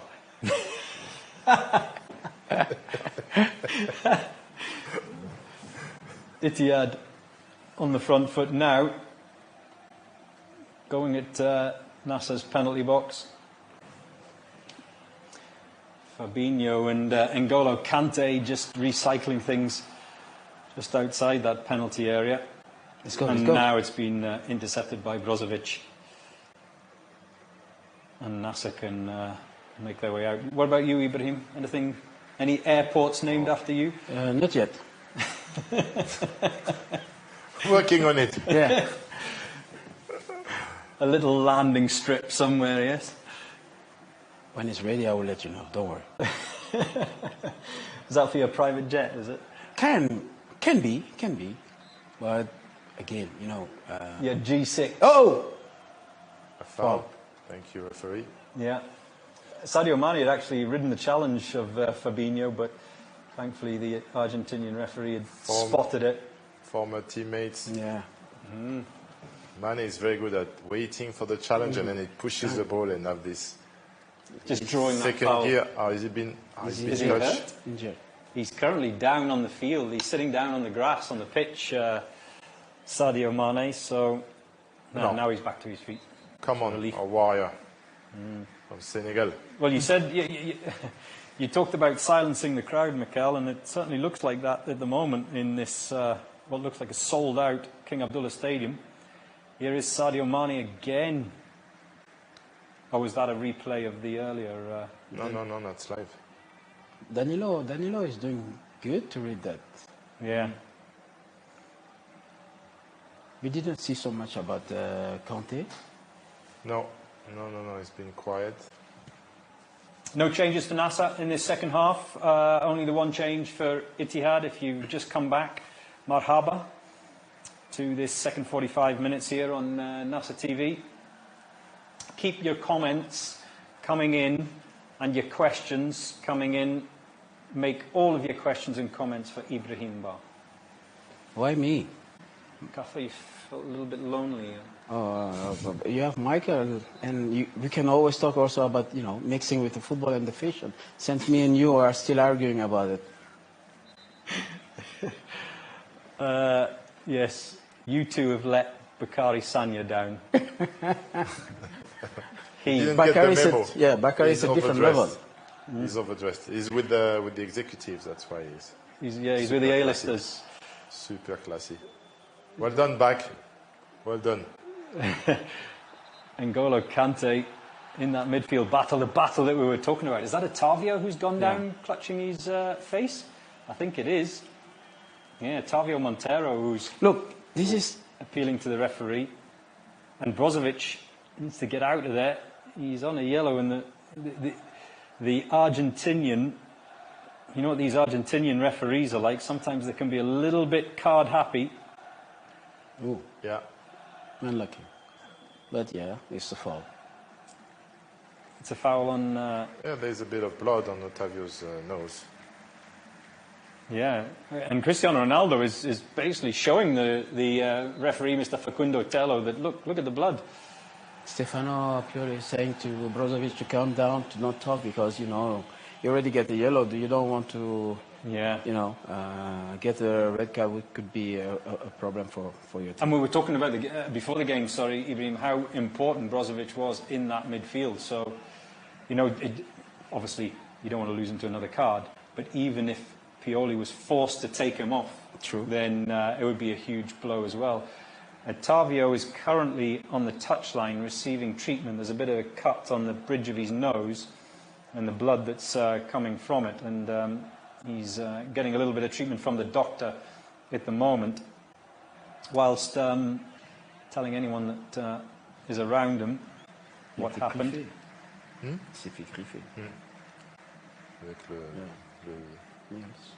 Bit of Vaseline on Ottavio's nose, so temporarily Nassr down to 10 men. Ottavio will come back on at some point. There he is, now making his way onto the field of play.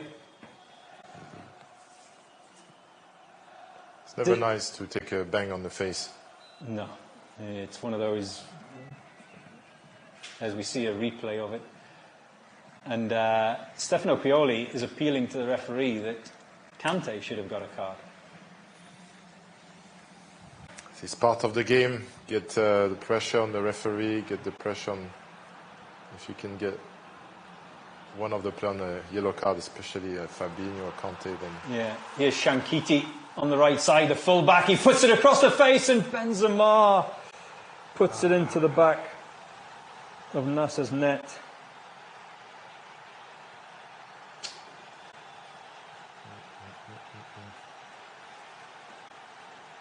Let's just check. Was Benzema onside? I think so.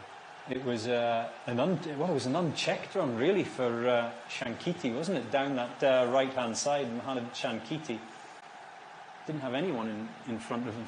Well, I mean, you see the run, and Brozovic running behind him. Now here, the left back here, I have to go to him, not going to the goal, because it doesn't matter.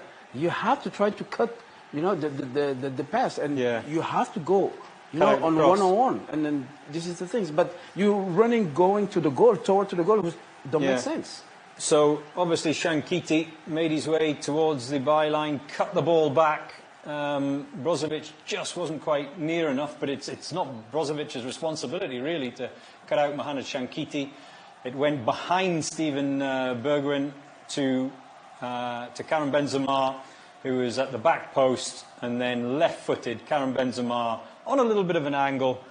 It doesn't matter. He's got so much global experience, and obviously all those years at Real Madrid, that he slotted it just inside that gap between Bento Mateus and his right-hand upright, and that's his 10th now of the season, 10th league goal for Karim Benzema.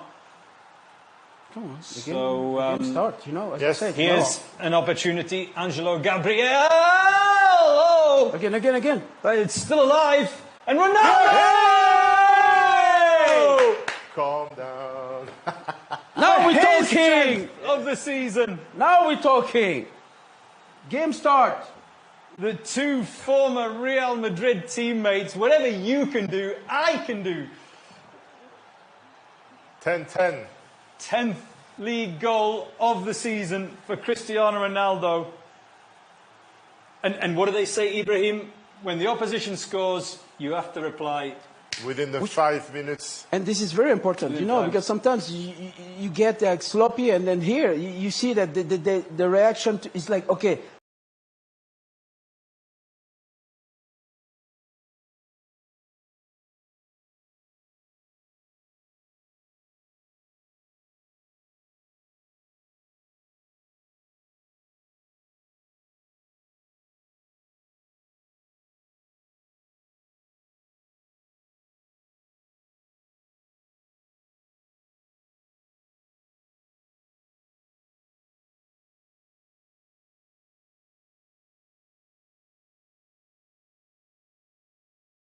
Let's go, we can do it. And here come, and Ronaldo has to stay near to the box. And by the way, round of applause for Angelo Gabriel, not only with the initial run and trying to dink it over the keeper, even though it was cleared off the line, Angelo Gabriel didn't give it up, kept the ball alive, recycled it, and...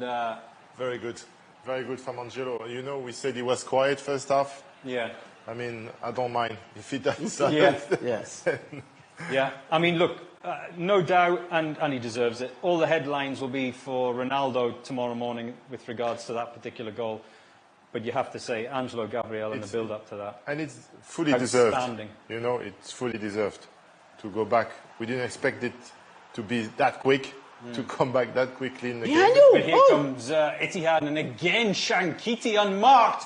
And a fabulous save from Bento Mateus.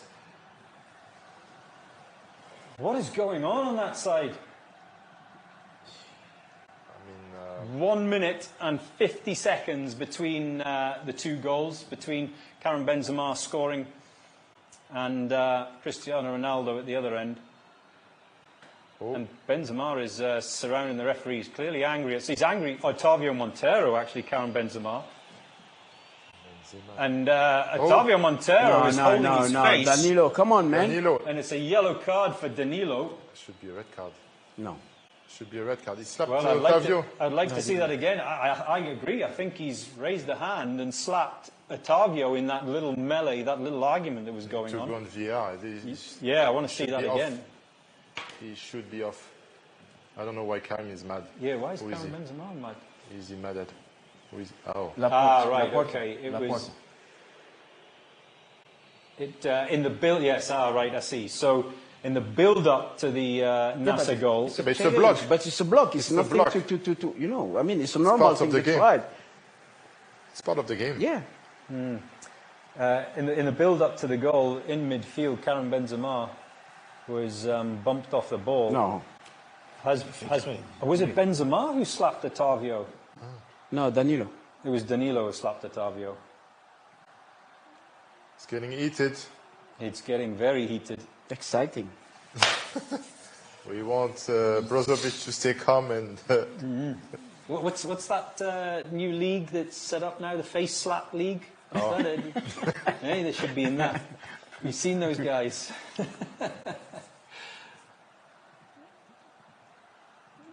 Yeah.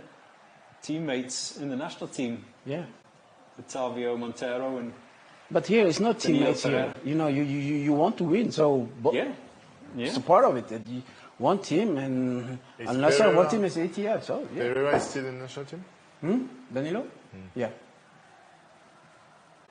In the national team squad, I think. It will be fun. Yeah.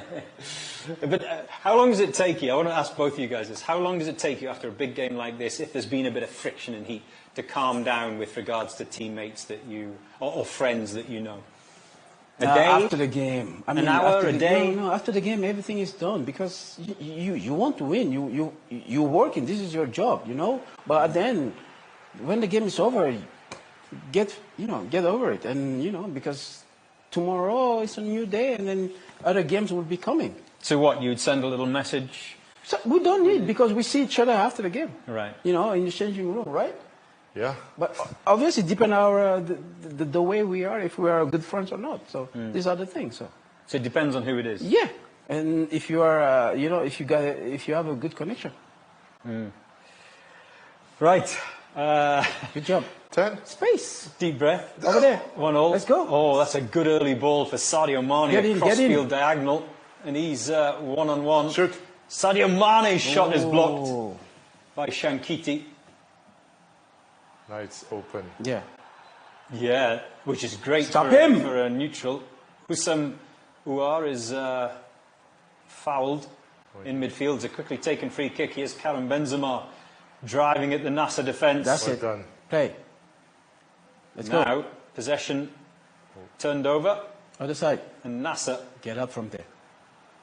the white shirts Opposite. of Nassr. Brozovic with an Cristiano. early ball that finds Ronaldo. And he just can't unlucky. control it. The bounce wasn't in. Yeah. He wanted to more like diagonal, straight. Yeah, great ball from Brozovic. Picked out Cristiano Ronaldo, but didn't quite. You see that Danilo is tired? Yeah. You don't like to run behind, so No, of you course. have to force it. You have to force in that situation. To continue, but these guys, they had an easy week to prepare. No Champions League, so they've got fresh legs. Yeah, but sometimes, at the beginning, it's true. You get tired, because at the beginning. But then, when you're in the rhythm, things getting easier. Even though if you play every 3 days. What do you prefer, Ibrahim? Do you prefer the games back to back, like midweek and weekend and training in between, or do you prefer having plenty of rest and Everybody wants to have plenty of rest, but because some players like playing the games, bang, bang, bang. Yeah, this is weekend, midweek. Yeah, weekend, midweek. as I said, it's like you want rest, which is true, but being able to play games and not training, it's a perfect condition, and I love it. I prefer to play at the end. I prefer to play every 3 days. Yes. Obviously, they lost to Al Sadd of Qatar in that Champions League game. Thankfully, Nassr already through to the knockout stages. There's 2 more match days of the AFC Champions League. They don't come till February, of course. Oh, what's As happening Mohamed here? Simakan has gone down. Stephen Bergwan, did he foul Simakan? Did he hit Simakan? It's a yellow card for the Dutchman. He doesn't want to give a red card, this referee. Yeah? Well, it looks like he may have to. What happened? They're pushing and shoving each other, Simakan and Stephen Bergwijn. So they were involved in a little bit of a tussle that went to ground, got up, the pair of them, pushing and shoving each other, and then Simakan went down, and that's clever from Simakan. Things getting hated The here. gloves we need. Getting ready. We need the gloves. Yeah, there's more love in here than there is out there on the field. I mean, it's a part of the game, Sometimes it's like you have this intimidation when you're trying to, to take, you take it, and then with physicality, sometimes you have to, because those are moments, if the other team are weak on that situation, it can be something positive for you.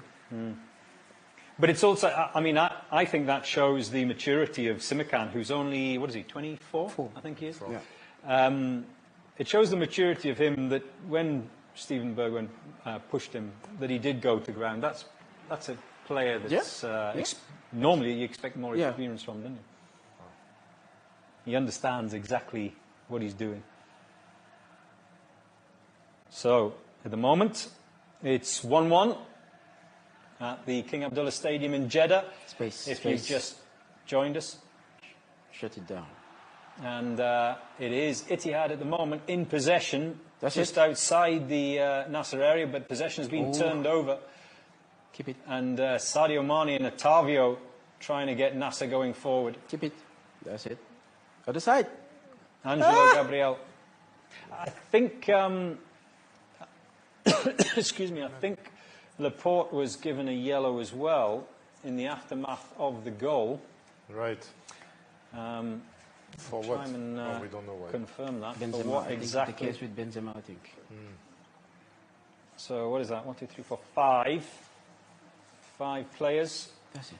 Come on. Possession still currently in on favor. yellow. This is the Get in, final get in. action as Cristiano Ronaldo makes his way into the box and drills a low shot straight at Predrag Rajkovic. Shot was on target. Yeah. But It didn't really test the Serbian, did it? Yeah, final fixtures of the Saudi Pro League before the international break, and then domestic action, league action once again in January. And it's Al Fayha who Ittihad take on in the new year. And as for there's more pushing and shoving on the field, and Karim Benzema is currently grabbing the face of Otavio Montero, and it's a yellow card for Benzema and a yellow card for, there's more pushing and shoving. Things are getting really heated here at the moment at the King Abdullah Stadium in Jeddah. Sadio Mané is having to be pulled away. Just confirmation. Benzema has received a yellow. Otavio has received a yellow. So temper's just spilling over here.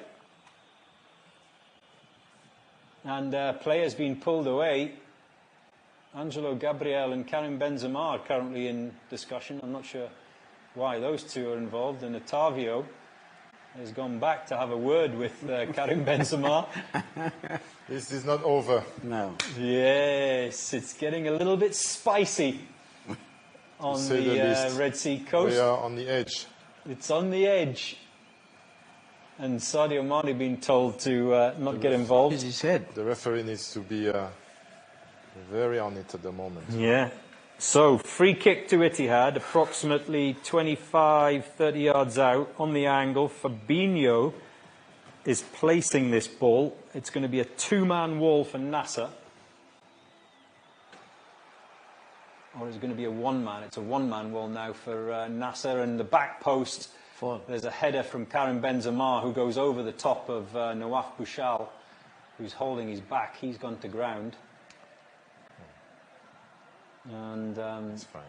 Yeah, he's okay. Mohamed Simakan just getting on, but it was Karim Benzema who rose the highest. Is this the incident that led to? Well, I think we've seen two separate incidents there. One was the headbutts of Benzema and Otavio Montero, like two rutting stags. Again. Hey, let's go. And the other was the Laporte foul on Benzema. So I wonder if that was what the yellow card was for. Again. Laporte. Oh, good early ball. The flag may go up here, but Cristiano Ronaldo drills that ball at Predrag Rajkovic. But yeah, way offside. Way offside. The flag had gone up from the Argentinian linesman. You need to find the opposite side. On Mané. What, you think he should have squared it? No, you have to go to the other side because you have to use the running of Cristiano to go to to the opposite side, and because all the defenders focusing on Ronaldo, and if you look on the right side, Mané is alone. So the ball has gone down the other end. Bento Mateus collects it comfortably. Laurent Blanc pacing up and down in his baseball cap. Golf, actually. He's a big golfer. Is he a big golfer, is he? Yeah. Are you a big golfer? No. Are you a big golfer, Ibrahim? Do I look like? Do I look like with my pants? No, you have the answer. All right, let's go. I thought you were, one of those gentlemen that... of what? Of the go around golf courses. Come on, every man. day of the week. One of those This players. is for rich people. Oh dear, you can't fit your clubs in the back of your Ferrari, can you? That's the problem. Oh, you talking about Michael Carr?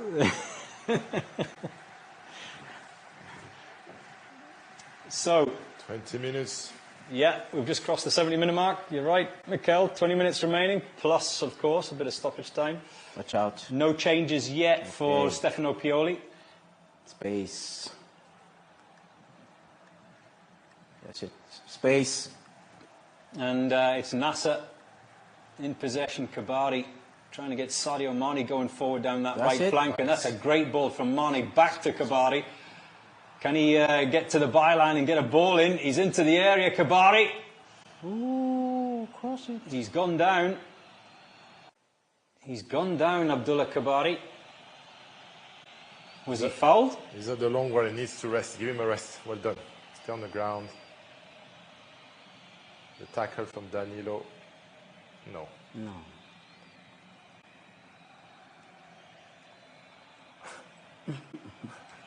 He's fine. He's fine.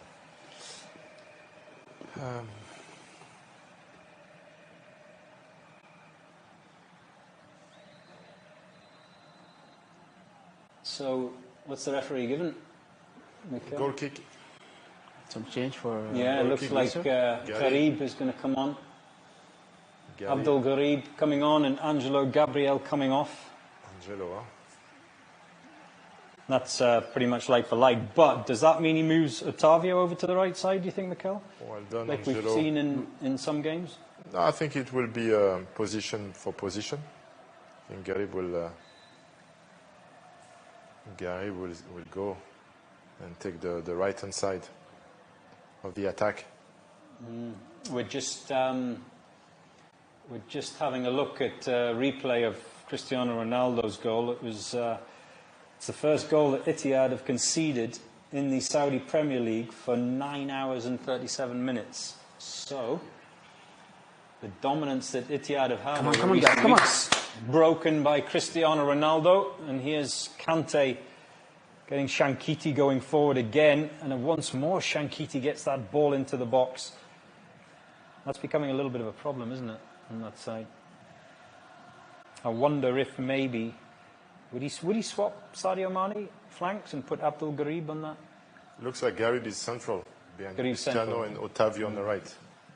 So using his pace to drive it. Oh, I don't know. Anyway, they can swap anytime they want. 8 goals in the last 5 appearances for Cristiano Ronaldo, club and country. That's a great return, isn't it? Stefano Pioli's made his first change of the night. Any more to come as we, 73 minutes? It's looking like. And yeah, this is getting into that period of the game where minds need to focus. Yeah, and keep playing the same, composure. Ball on the floor. Yeah. Brozovic, no need to press here. It's coming too high. Yeah, this is Mario Mitaj, the fullback, the Greek fullback, who's driving at the Nassr defence. It's gone behind not supposed to do that. For a corner. And Sadio Mané back defending. And the hardcore Tiger support behind that Nassr goal in this second half. The yellow wall of Ittihad. The yellow wall, yeah. Stephen Berjuan is going to take this. Goes long. Ronaldo. Cleared. And is that Danilo? That's yeah. On the ball. That's fine. That's fine. Trying to keep it alive for Ittihad. Al-Amiri, the loanee from Nassr, wins the throw on the far side.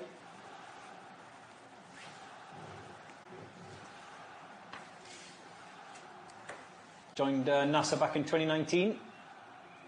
Abdullah Al-Amri.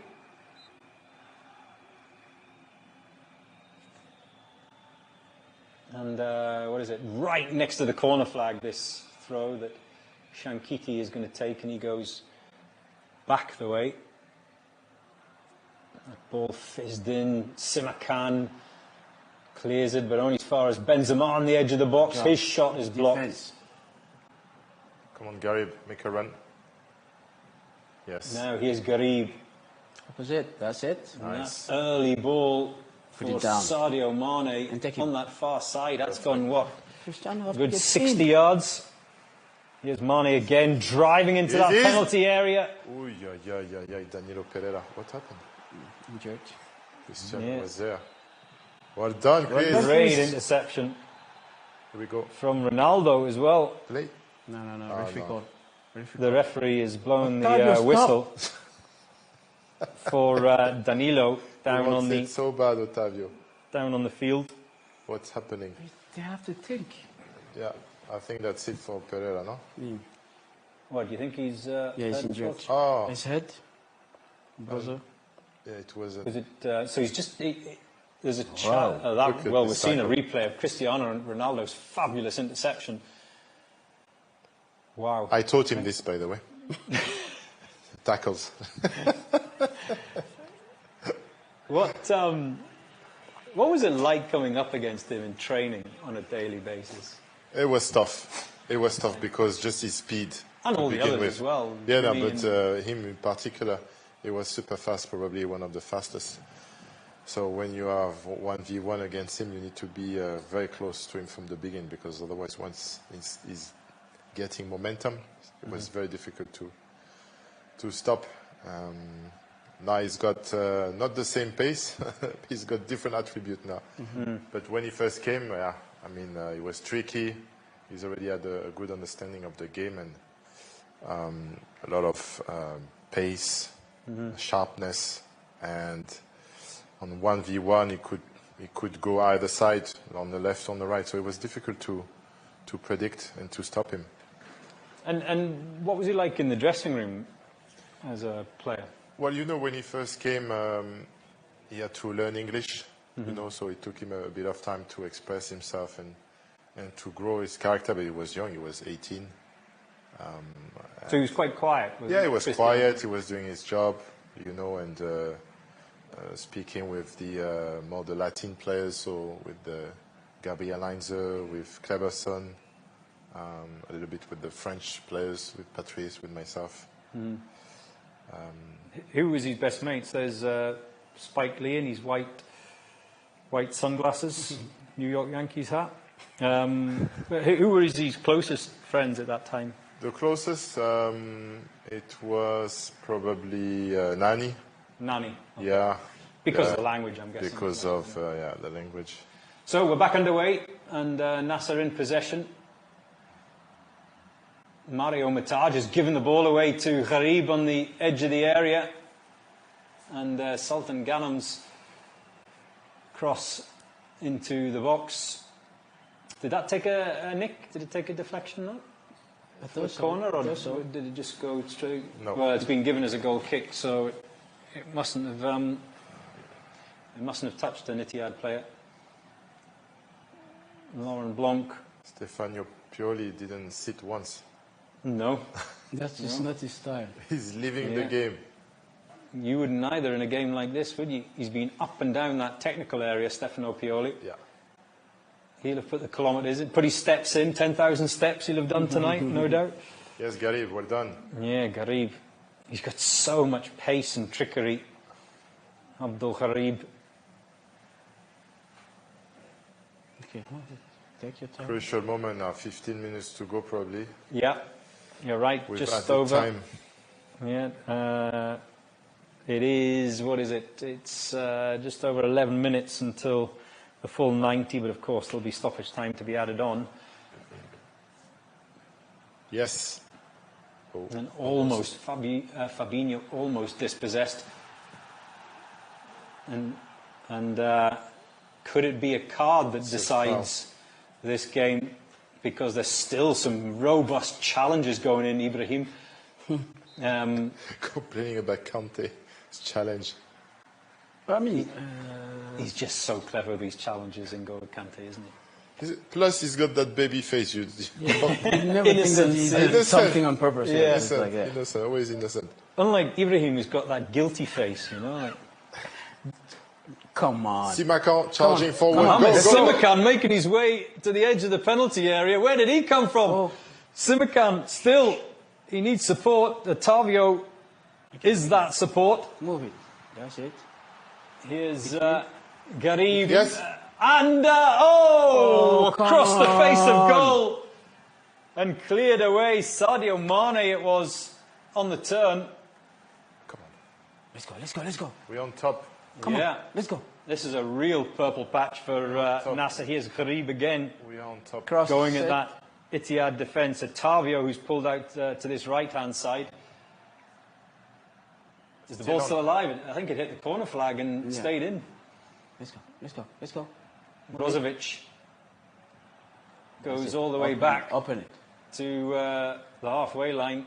Yeah. Abdul Gharib again. Yeah. Lofts the ball up. Ronaldo keeps it alive at the back post. Still going, Cristiano Ronaldo. He's made his way into the area. Simakan's gone down inside the Ittihad penalty box. What happened? Possession has been turned over. I think VAR may have a look at that, but we're still playing here while Simakan is down. And a shot is just wide. We need the linesman to be involved there because we haven't seen what happened in the box. Yeah, I don't. So at the moment, Mohamed Simakan is still lying just outside the 6-yard area. I'm not sure exactly what happened, as it looks like Laurent Blanc is going to bring on another player, Fawaz, I think it is. Was Mohamed Simakan tripped? It looked, the closest man to him was Fabinho. In the back, that pass. Mohamed Simakan, has he received medical treatment? I didn't see that. No, he's still on the pitch. He's still on the field, yeah, and he's back to his feet. It's a corner kick to Nassr. Come on, Brozovic is going to take it on this near side. Make it count. Okay. Counter-attack.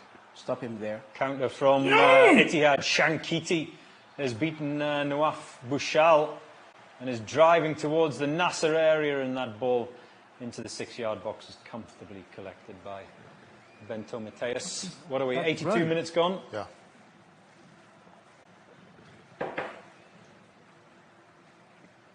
So, it's so open now, isn't it? It's like so many space. The space. This is where the fitness is going to come in.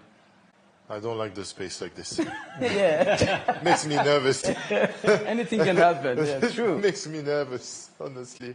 Playing. And what we have already discussed was is a heavy pitch that's been cutting up throughout the course of the night. This stadium used for Al-Ali games as well as Ittihad games. That ball into the area. Oh, it's scuffed by Mario! And the follow-up from Otavio, was it? No, Sultan Ghanem. Yeah. I think he was lucky to be there, so yeah. Mario Mataj got away with that, the Greek fullback of Ittihad. And a change. Change for Ittihad. So I saw that Fawaz was coming on. I'm not sure who's coming off for Ittihad. Is it Fabinho?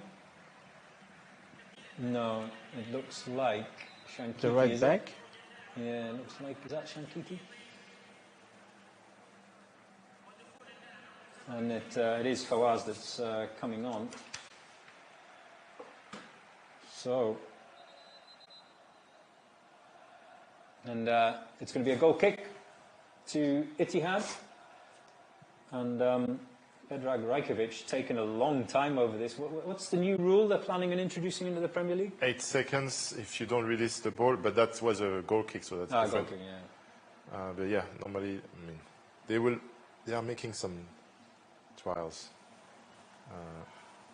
That's it. 8 seconds. If you don't release the ball, it's a corner. Corner kick? Yeah. What do you think of that rule? I think it's good. Quite a good idea, actually.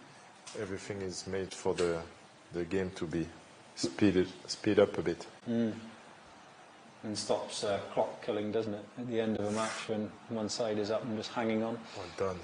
Qarib. Good challenge. Come on. Come on, don't lose it! Here's Mario Mataj.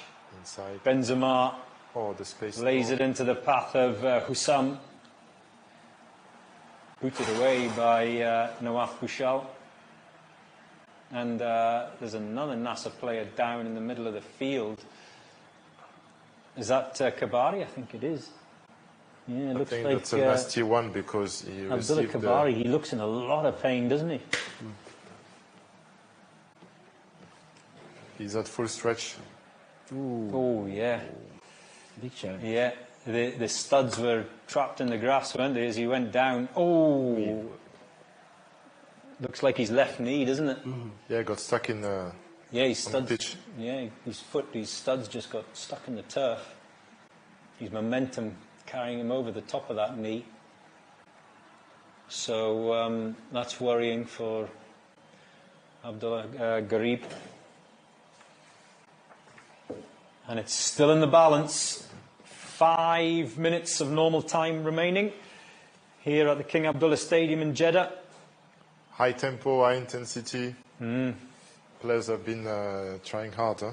Yeah, Karim Benzema with the first, and then 1 minute and 50 seconds exactly later, Cristiano Ronaldo equalised for Nassr.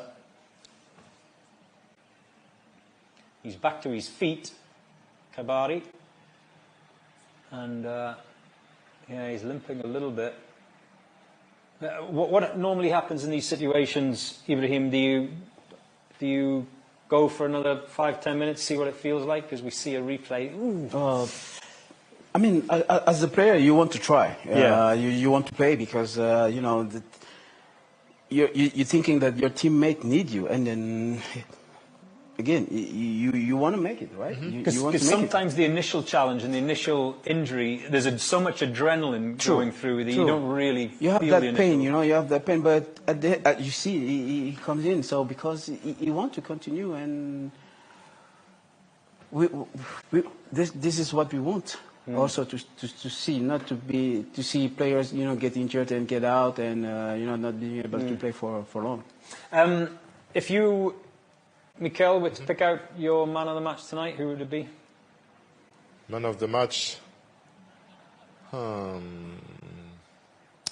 Give me 5 minutes, yeah. Ibrahim? I mean, for me, I have two players. Simakan, because we did not see so much Benzema, even though if he have scored, and Otavio. Yeah, Otavio's had another fabulous game, hasn't he? I think Cristiano's got to be there for the goal, yeah. And I mean, I think I would pick out Angelo Gabriel, and here is Cristiano Ronaldo. Flag has stayed down at the moment. He's made his way into the area. Ronaldo on this near side. He dinks a little ball to the back post, but there's no one there. Yeah, that's what we're talking about. You know, they have this ball on the side, but you need to get into it. You know, you need players to commit to runs, front post, near post. It's going to be a corner to Nassr on that far side. We are, what are we? Just over 2 minutes left of the 90. I don't know yet how many minutes are going to be added on. Stefano Pioli has just indicated a change. Yeah, is that going to be Kabari? Is it? The ball comes in. It's just too long. Just too long. Behind for a goal kick from Garib. You're fresh. Come on. Garib. Yeah, his radar not. Let's go. Let's go. Quietly tuned. Come back. Quite yet tuned in. That's a bad ball. And good defence from Nassr. Throw to Ittihad. Still all square it is in the coastal city of Jeddah. Yes. Under the Friday night lights with the A-listers watching on.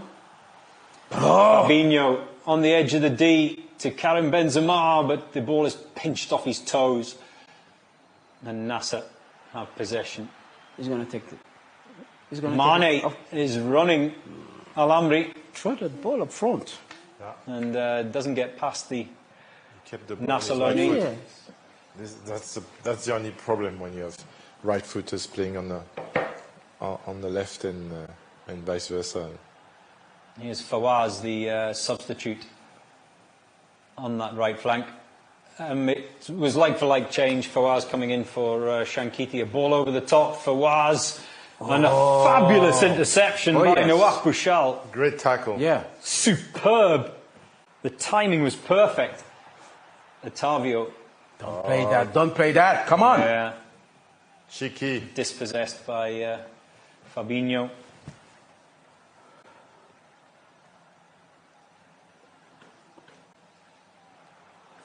And stay with him. Stay with him. Here's Mario Mitaj, the fullback, who's operating. Take him out. Take him out. Take him out. Steven Bergwijn's. He shot. Take him out. You said it, Ibrahim. He wasn't stopped. Steven Bergwijn has given Ittihad the lead.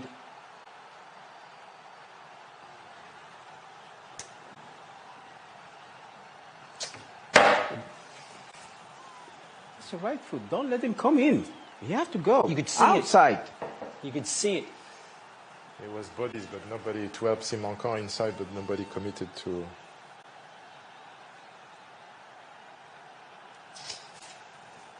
Let's see how much extra time. You see here, it all began with the fullback Mario Batage laying it out left to. And the others, look at the others, the way they are. And he just pushed it enough wide. 1, 2, 3. To squeeze it inside that look left hand 1, 2, upright of 3. Bento Mateus. And Steven Bergwijn with his 4th league goal of the season. And it's been AlNassr, hasn't it? The last quarter of an hour. Yeah. That's they had opportunities. They have opportunities. They have so many opportunities, but you have to finish those, and you have to be able to score. When you don't score, sometimes you get punished.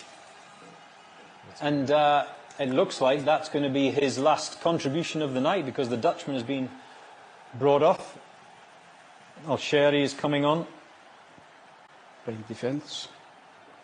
Yeah. Yeah, AlNassr is a bit more of a defensive player, so Le Président, is that right? Yeah, Le Président. Deciding that this is good enough and is going to hold on. 6 minutes of stoppage time, by the way. Let's go. 6 minutes, let's go. So, and we are 2 minutes into that, so 4 remaining of stoppage time. So there is enough time for Nassr. Ball's still alive. And it's going to be a throw to Nassr, right next to the corner flag.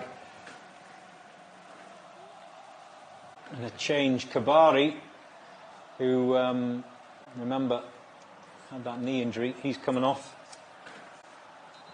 And who is it that's coming on? Moran is coming on for Abdullah Kabari.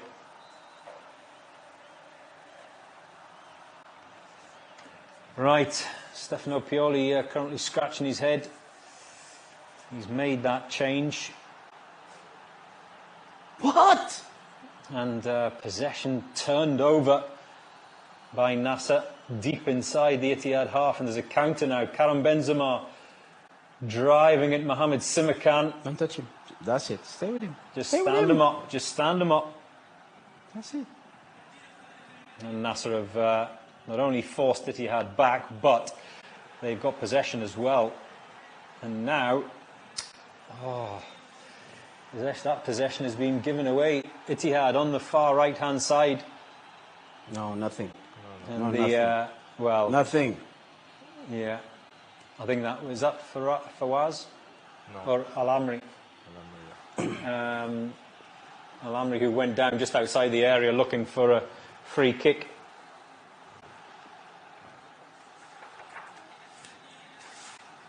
What are we heading towards the end of the 94th minute? So 2 minutes remaining. Let's go. Let's go. Yeah. Well, what have you made of that game overall, Ibrahim? Well, I mean, if we look about possession, okay, obviously we have seen that AlNassr got the ball at opportunities.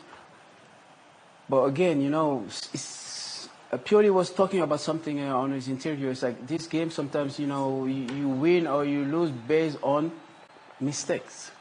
And I think it was few mistakes.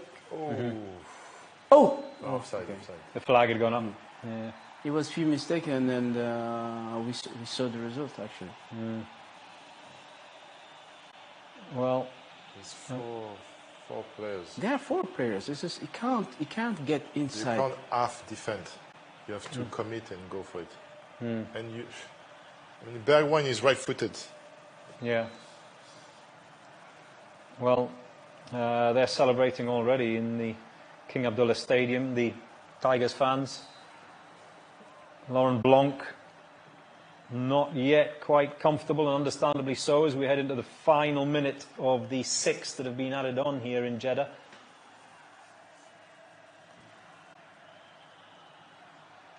Bento.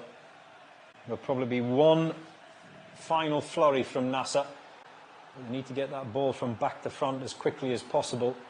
And there's some Ittihad have dispossessed them. And now there's danger. Fawaz on that far side. Does he keep it alive? Is it a corner? Or a goal kick? I think it's a goal kick, is it? Corner. Or is it corner?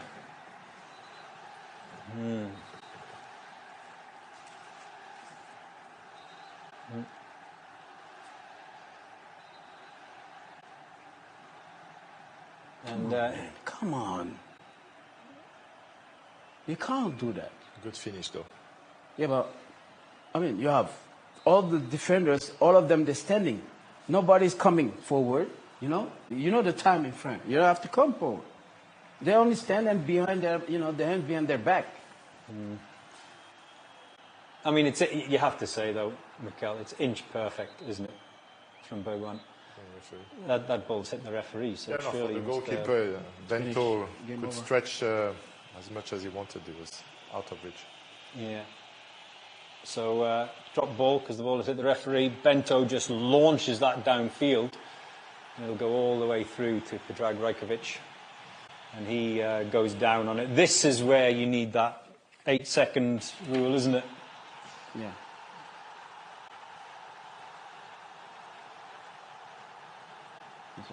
Is that the whistle? There goes the final whistle in Jeddah.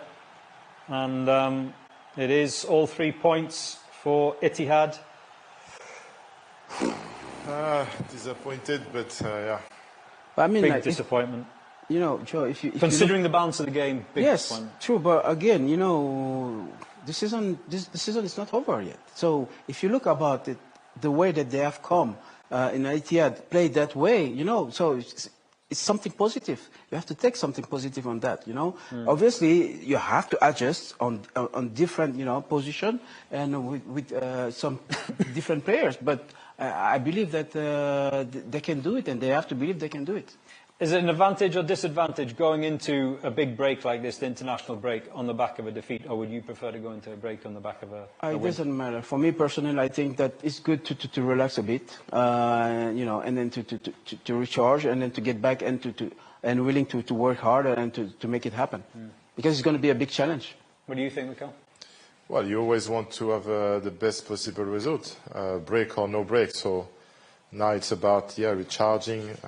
They will have time to prepare the second part of the season even better, because for Pioli, remember, he took charge while the team was already engaged in the competition, so not much time to work. So that break will be the opportunity to do so.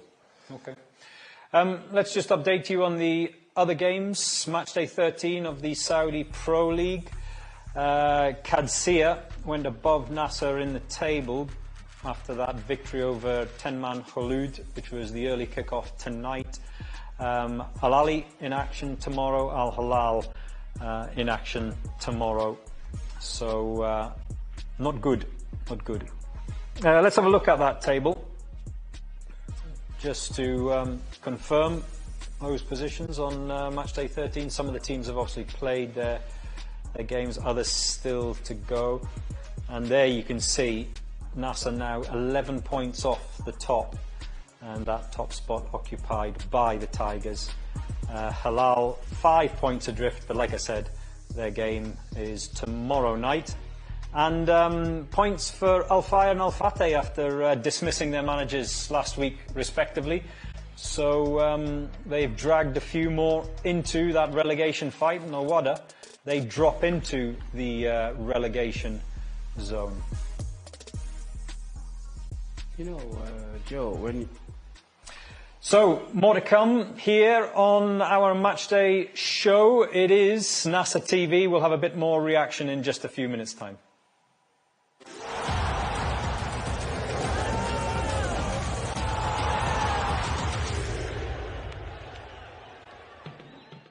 Hi guys, here's Sadio Mané.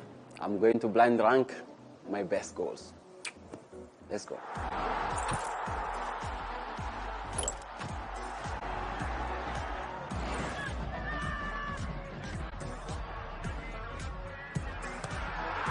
First of all, it was a tough game. At the end of the day, I think we won 1-0. It was this goal, so, and the game was really, really tight. And we were lucky sometimes to create even chance, because the opponent was dropping back, defending with all the team. Let's say number 6.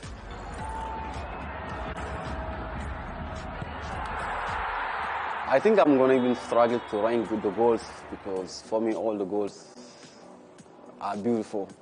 But let's say this one is number 7.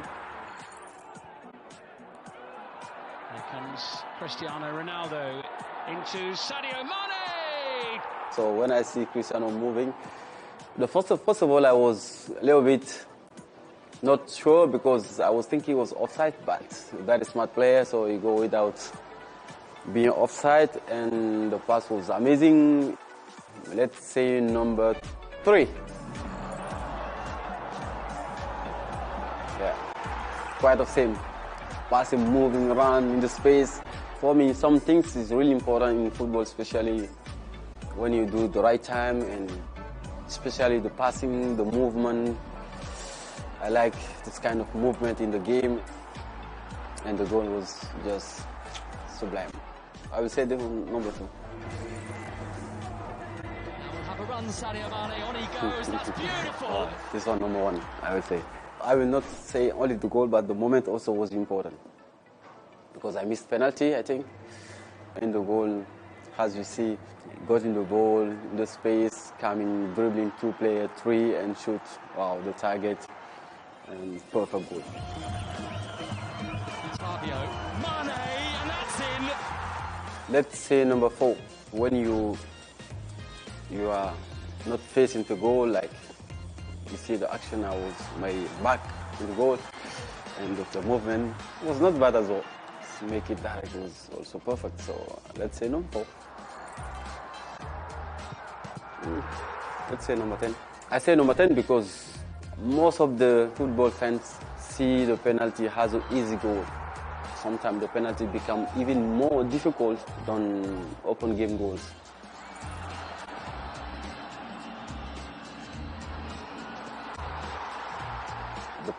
The pass for me was 90% of that view.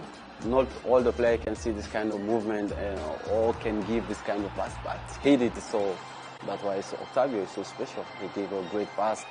Number 9. And Talisca might be away here. Mane's on the other side. It's Talisca bearing down on goal to Sadio Mané. I saw when Talisca got the ball, I never doubt even 1 second because I know he will give me because he's so unselfish player. Number 8.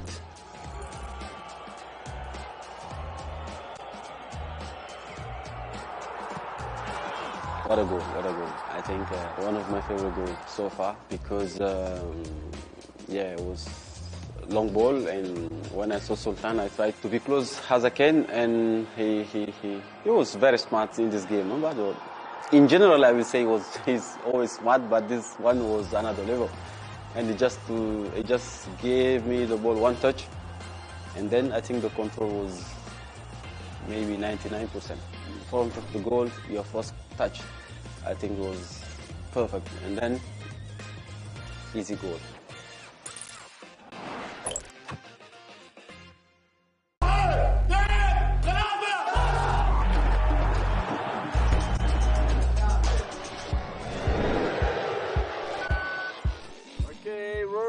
Ready, go. Welcome to the club.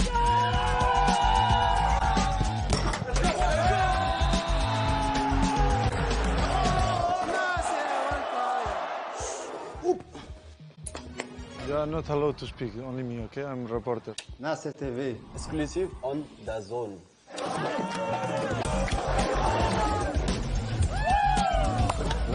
You can watch it anywhere. Your club, your story. By your players. My last picture, I take myself. It makes me laugh. See us only Nassr